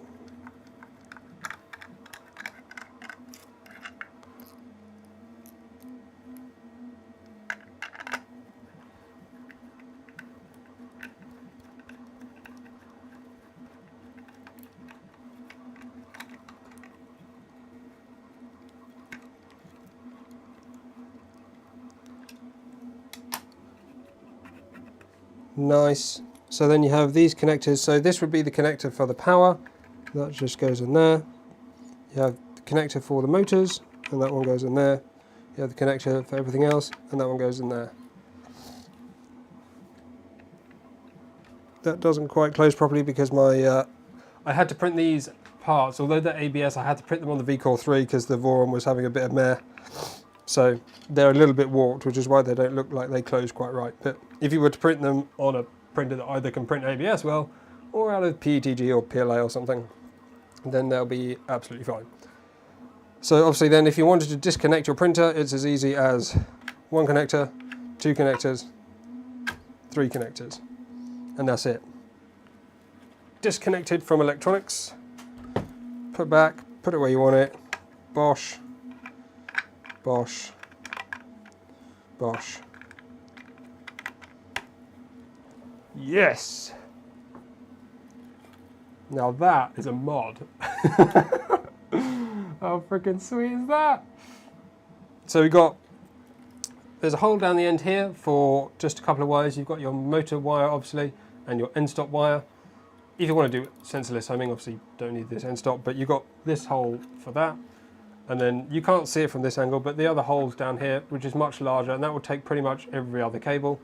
So you obviously got this cable management here by default, and those are going to be bringing all the other wires from everything else, and they just kind of go around into the edge here. We've not used a pluggable. This is quite a strong connection, which is good because there's a lot of power going through that connector, so it's just as well it's well, a good connector. We've not used a pluggable version. Believe it or not, pluggable connectors, super expensive. It's like the most expensive component of this entire thing by a long way. But I think it was necessary in order to make sure we get a good system for reconnecting. Originally in the beta design, we used just screw terminals for the in and the out. So we've kept this one because it's kind of permanent. Once you put your bootlace ferrules in, you screw them in and you basically never need to touch them until you do an upgrade. So like a few times maybe, but not regularly, that's for sure. But for this one, which you may choose to unplug regularly depending on what you do, we've decided to upgrade to this type of connector, which uses still the bootlace ferrules, so it's good for high power connection, but you can disconnect the whole thing without having to redo the toenails. Sorry, the nose is going. Back in a second.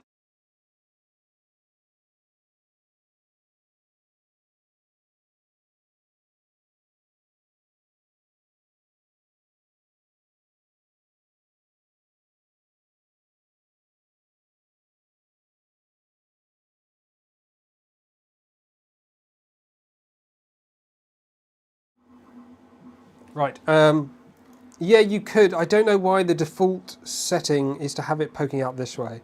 Presumably if you have everything going to the electronics box, that was the thought process. But yeah, it'd be nice to have this coming in here, and then obviously that will come like straight down and around here. I might even try and incorporate some cable management stuff into this area as additional upgrades, just to make it extra tidy. Because everything here should be kind of static. Obviously you've got your bed wires coming through. Now, yeah, so a bit of extra management might be nice. The other thing to mention is drag chains. So if you look through the Discord, or you'll be looking at upgrades for your V-minion, you probably will have seen others using a drag chain mod. And now, I don't know how many there are, but I think the most popular ones, but certainly the one shown on the Rat Rig Discord, is the one by Squirrel Brain. Squirrel Brain's done a nice little modification to that drag chain design to allow you to use the drag chain with this mod, because otherwise it's like they're both using the same space. But Yeah, like this, you got, with that modification, you can have the drag chain, it just comes over a little bit, so you've got, well, still the capability to use it with this mod installed. Oh, don't you just love 3D printing things that make your nose run? That polycarbonate is unfortunately warping a little bit, even at 110 degrees and a like 55 degree ambient. Not ideal, eh? The other thing is about drag chains and harnesses. So it's difficult. Drag chains, in theory, are better. Like, they are designed for motion with cables in, for repeatable motion without causing any high stress areas in those conducting wires. The problem is you have to have the right wires in order to be using drag chains. If you use large, thick copper wires which have a low strand count and a large bend radius, they are really not suitable for putting in a drag chain. You also don't want to bundle, like really be stuffing cables into a drag chain. They need to be kind of loose so they can move, because they do move along each other as they roll around the curve in the drag chain. So, on that basis, I personally don't recommend drag chains unless you have modified the cables to be more suitable for that purpose. Now, some of these are okay, like the extruder motor, for example, that looks like PTFE wiring to me, or Teflon wiring, something like that. It's very small wires, they're very flexible, you can see the bend radius is tiny, so something like that would be fine. And I think they've also modified the heater wires to be the same kind of thing. But this fan wire, for example, although it's pretty flexible, it should be okay. I don't know how many cores are in that. Heater wires are normally the ones that are larger. This sensor wire, it looks pretty flexible, so probably okay. But once you get all of these things bundled in, you need to make sure you have the right size drag chain, the right type of things to make that system work properly. Same with the bed. It's quite a thick, chunky cable. Thermistor probably okay. But just, I'm not saying like it's a problem, I'm saying be aware of it. Make sure you have the right cables.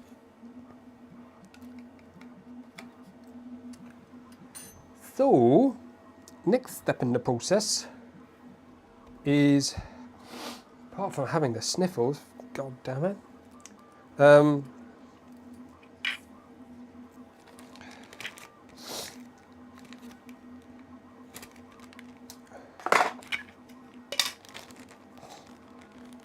I think we're going to do a bit of cable management with Eva, because that's the main point that we need to deal with at the moment.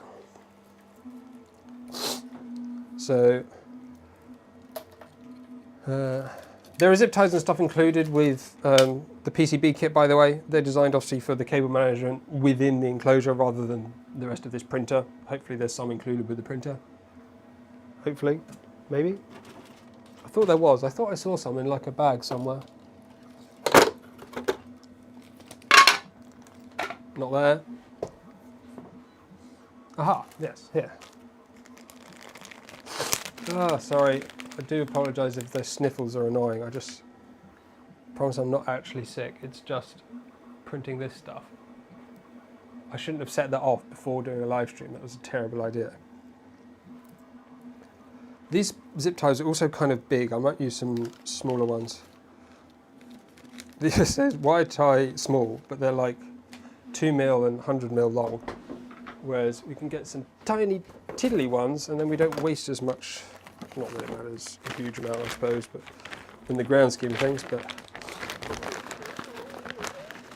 I do have Nevermore. I have got it printed. I have all the parts, and I have had it done for like months.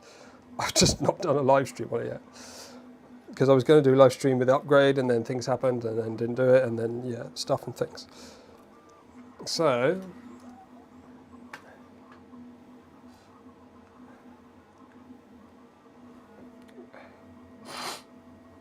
Sick person would say I'm not sick, but they wouldn't do that if they weren't live. If they were live, I'm live. Promise I'm live. It's definitely live, guys. So there's some cable management holes in here. And I do recommend going over the rail, by the way, rather than under. I've seen some people managing under, and there are holes in ever for doing it under, but I think over is a better way of doing it. If you do it under, it's all like caught around the rail, whereas over here it's like not. Maybe this is just an in my head thing, but I think it's better to do it this way.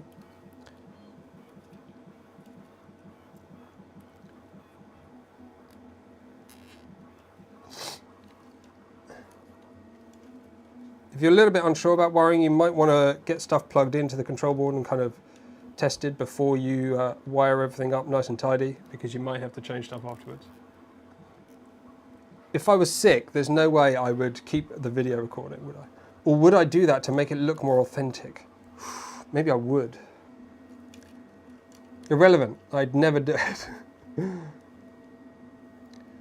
Can you imagine doing a pre-recorded live stream? Like, what's the point? I wouldn't put it up as a live stream, would I? It would just be... If it was pre-recorded, I'd just upload it as a bloody video. That's the pre-recorded stuff. It's not that I don't pre-record videos, it's that I don't pretend they're live. I don't even know how you can. I suppose you can play, like I do a sponsor segment, just record a video and play it back in live stream. But you get more views not on a live stream, so that would be so complicated. Oh, come on. How's this on here? Right.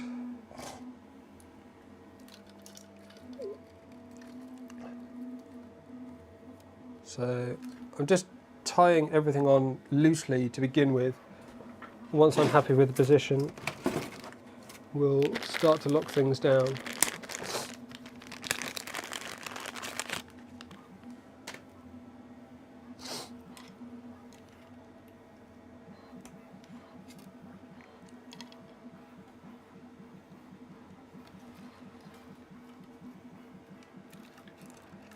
So I'm not sure I wanted to bring the motor this way. That's okay though, I think. Got stepper motor, sensor, that fan we need to unplug. Let's get this done.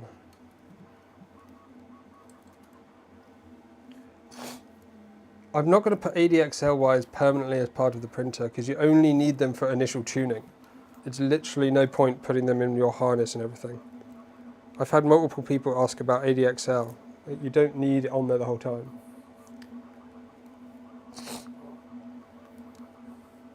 Oh, this one here, yeah. It'd be good if it was. If only someone was designing like a PCB for the tool head. Someone might be working on that. Anyway, spoilers. There are some weird zip tie locations on here as well, so we'll probably utilize one of those.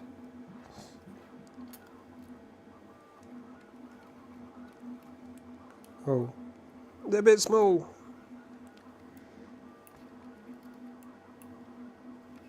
Pavel, I think your zip tie is small. Maybe they're not for zip ties.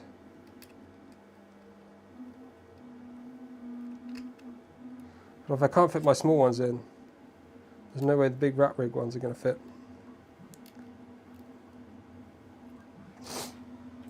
We can try gripping it with a gripper and putting it through, but I think, there we go, kind of works, that'll do.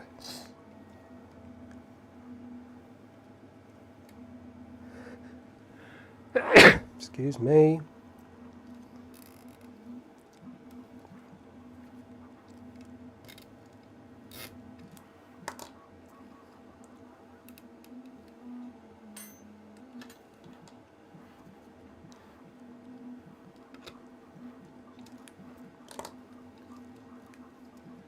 So that's that, that's going to go up there, so that's ready, that's ready, that's ready, that's ready, that's ready, boom, this one. I'm going to tie these two together.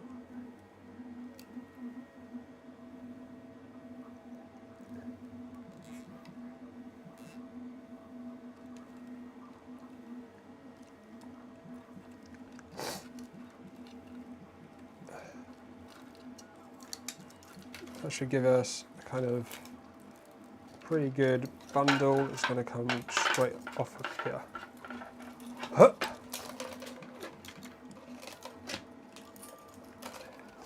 Like a lock of hair, right.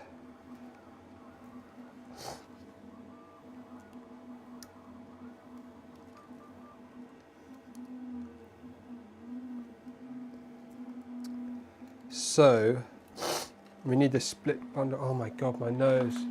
It's running so much, I'm so sorry. Back in a second.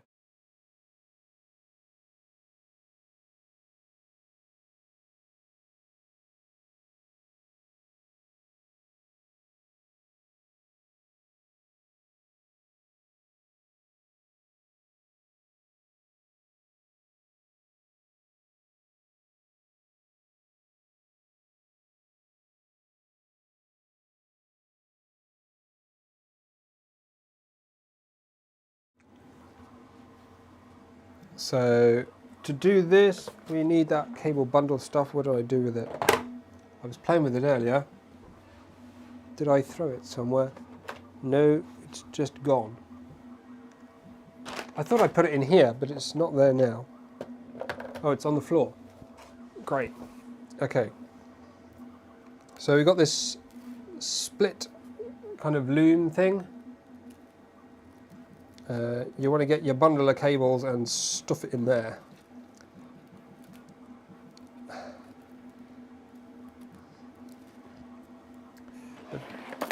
You also don't want the ends to fray though. So if you have a lighter, you can gently light the ends.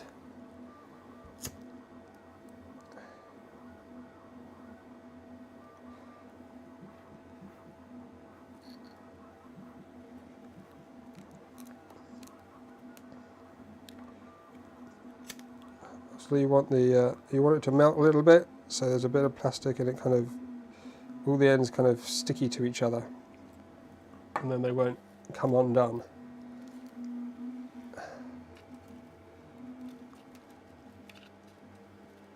This is a bit easier to do the right way around, but hopefully I can manage.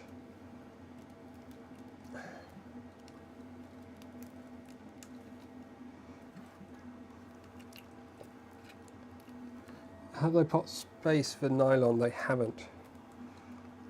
I'm going to get some nylon as well, I think, if I still have some.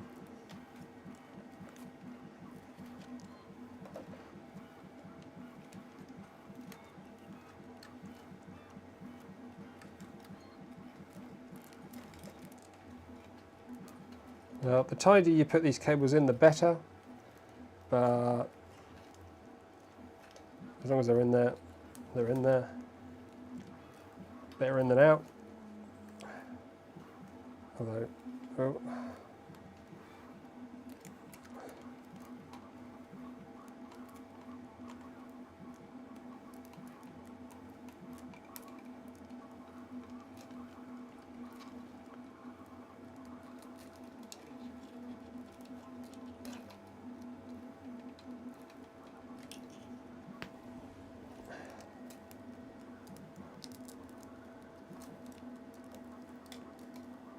I think you might be right, we might not need nylon. This wrap itself, I think, is nylon. And it also feels like it's going to provide enough rigidity for the cables.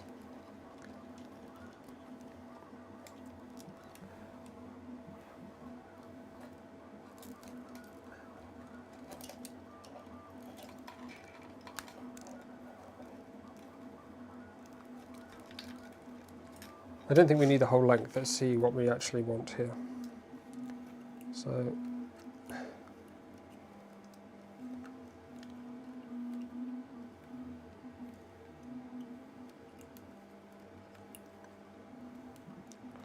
let's just use a single zip tie for now, and we'll.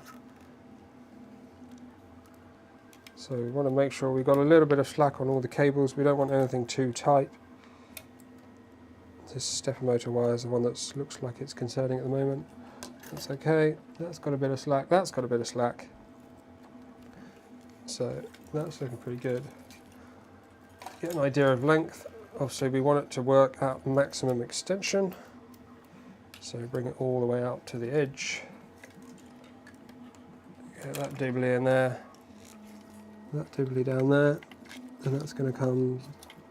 Ah, we've got to go maximum height as well. Can we? No.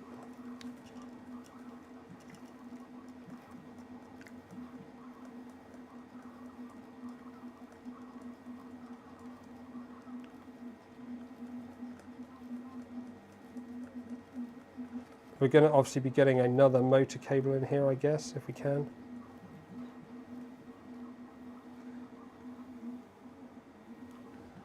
Somewhere around there. So that's going to go like that. That's going to go like that, maybe. Somewhere there. So we do need pretty much all of this length just for the...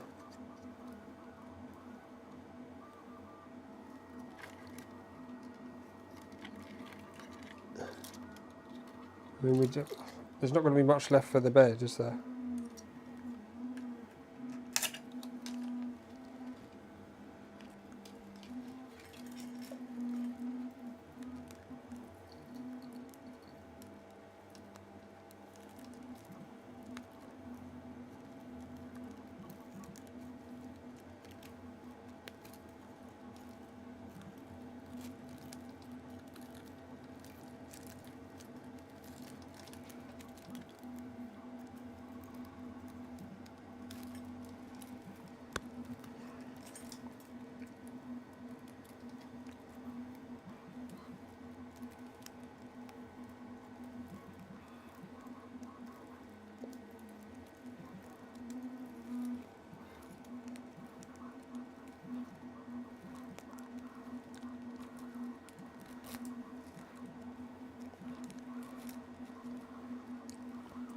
Right, decision time. It's never an easy decision to make. How much length do we want? We want it tightish, but not too tight. I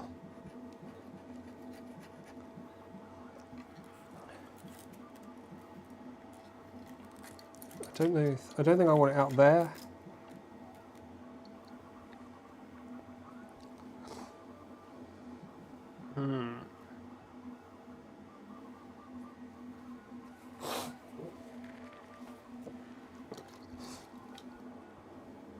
Oh my nose, goodness me.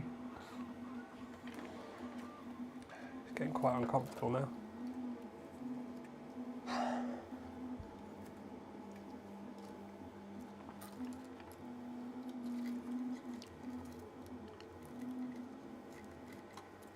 I'll add the X motor in a minute at some point, maybe.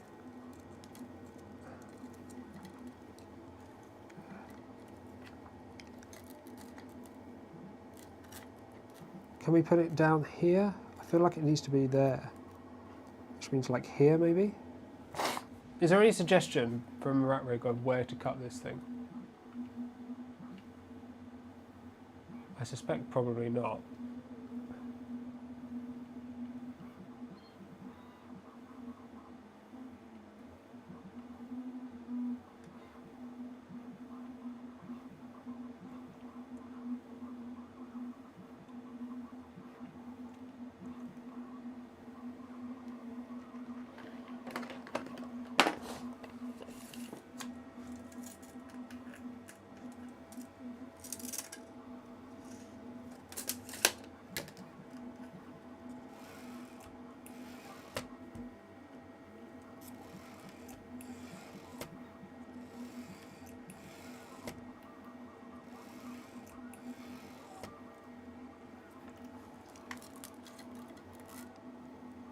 If this was easy to move up and down, I'd test the full motion, but it's not very easy to do, is it? I reckon somewhere here.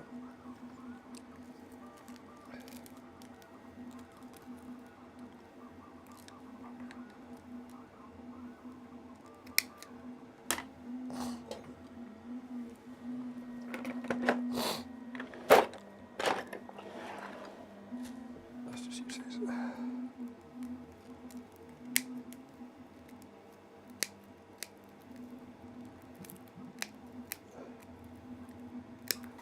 I was looking for some scissors to cut it more cleanly, but I could not find them.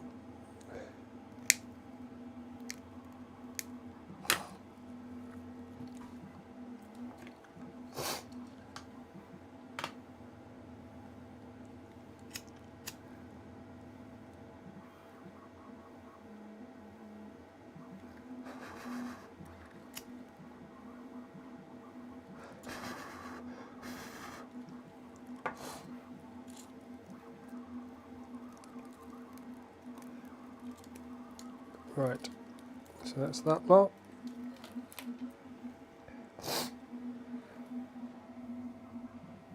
I'm not sure how we're supposed to do the bed. We'll deal with that in a second.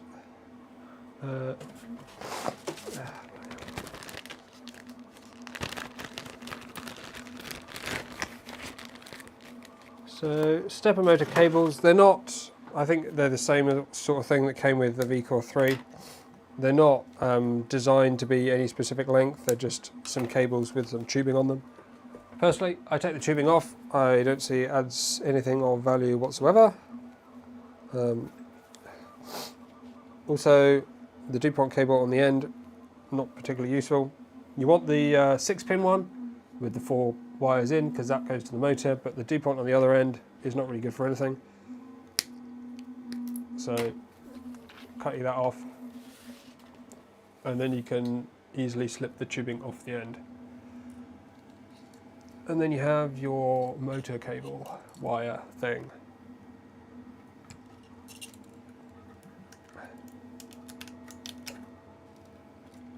Now, I want to slip that into here about there.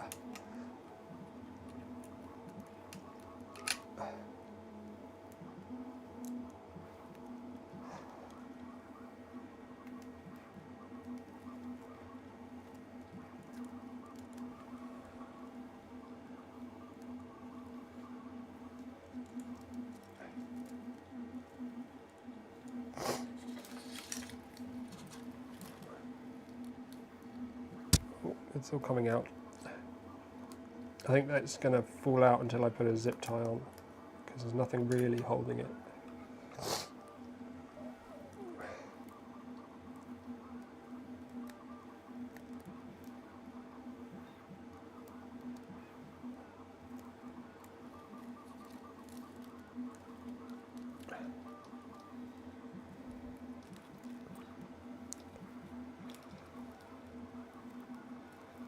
Now, unfortunately, we don't have a label,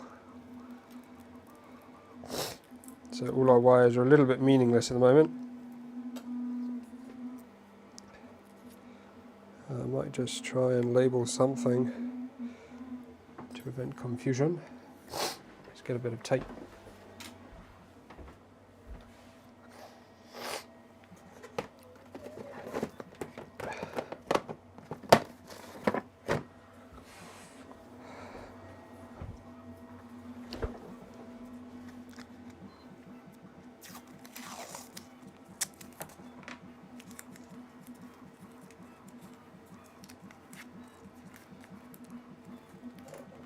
So this is the X motor.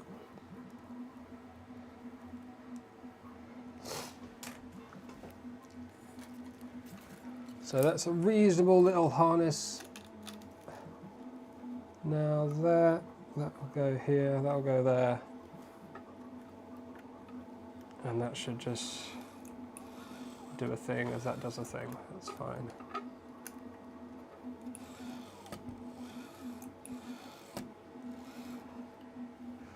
So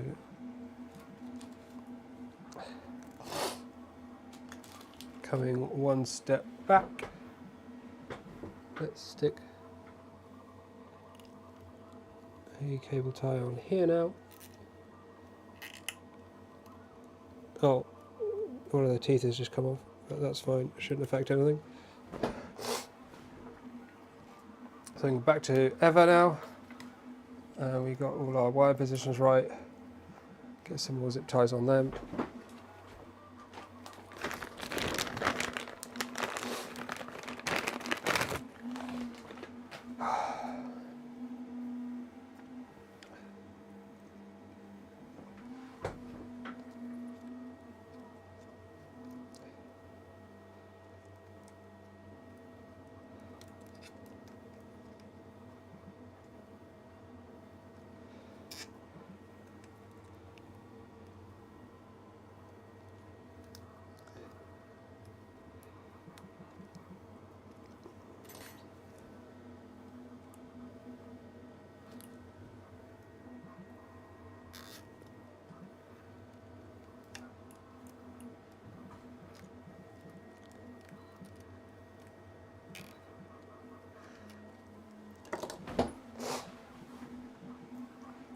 So that's on there, that's on there.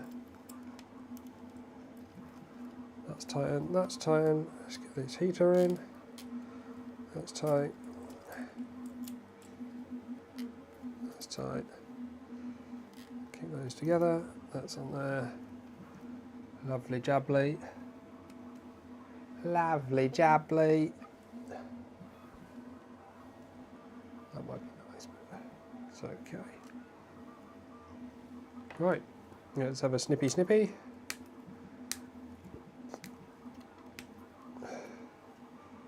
Obviously, avoid snipping the wires. Don't want to snip the wires, just the zip ties.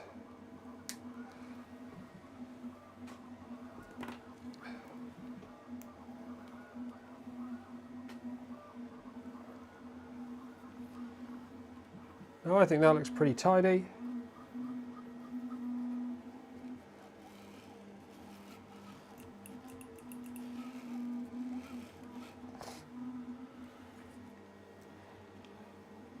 But we've got to 2 hours. I would do more, but with this printer going, I'm getting worse and worse by the minute. So I'm going to call it a day there, and we'll carry on with the electronics and stuff next time. But I'm glad that we got to take a look at the divider PCB.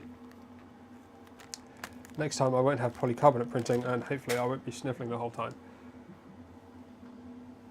And we should have also a harness ready, so I might probably do some of this wiring. I don't think this is particularly complicated wiring. Hopefully you all can understand how this stuff goes together. If there's something particular about doing it with the divider PCB, then I'll leave it for then, but most of it's like heaters and end stops and stuff is pretty trivial things. And then we'll look at, hopefully, if we have a harness, we should be able to get, I mean, the firmware didn't take long. We'll get all the electronics finished. Firmware should be pretty quick. And then maybe first print next time. That would be pretty good. I think we can probably manage first print next time. It seems at the moment. Don't hold me to that, but I think we'll manage it. Especially if we get the wiring done. It should be really quite simple, so fingers crossed. Oh my goodness. Right. Thank you everyone for watching. Hopefully this is useful if you are following along. Don't forget to use the codes in the description for getting hold of your V-minion. And also don't forget to buy a divider PCB because they're awesome. Oh. Right, I'm going to go.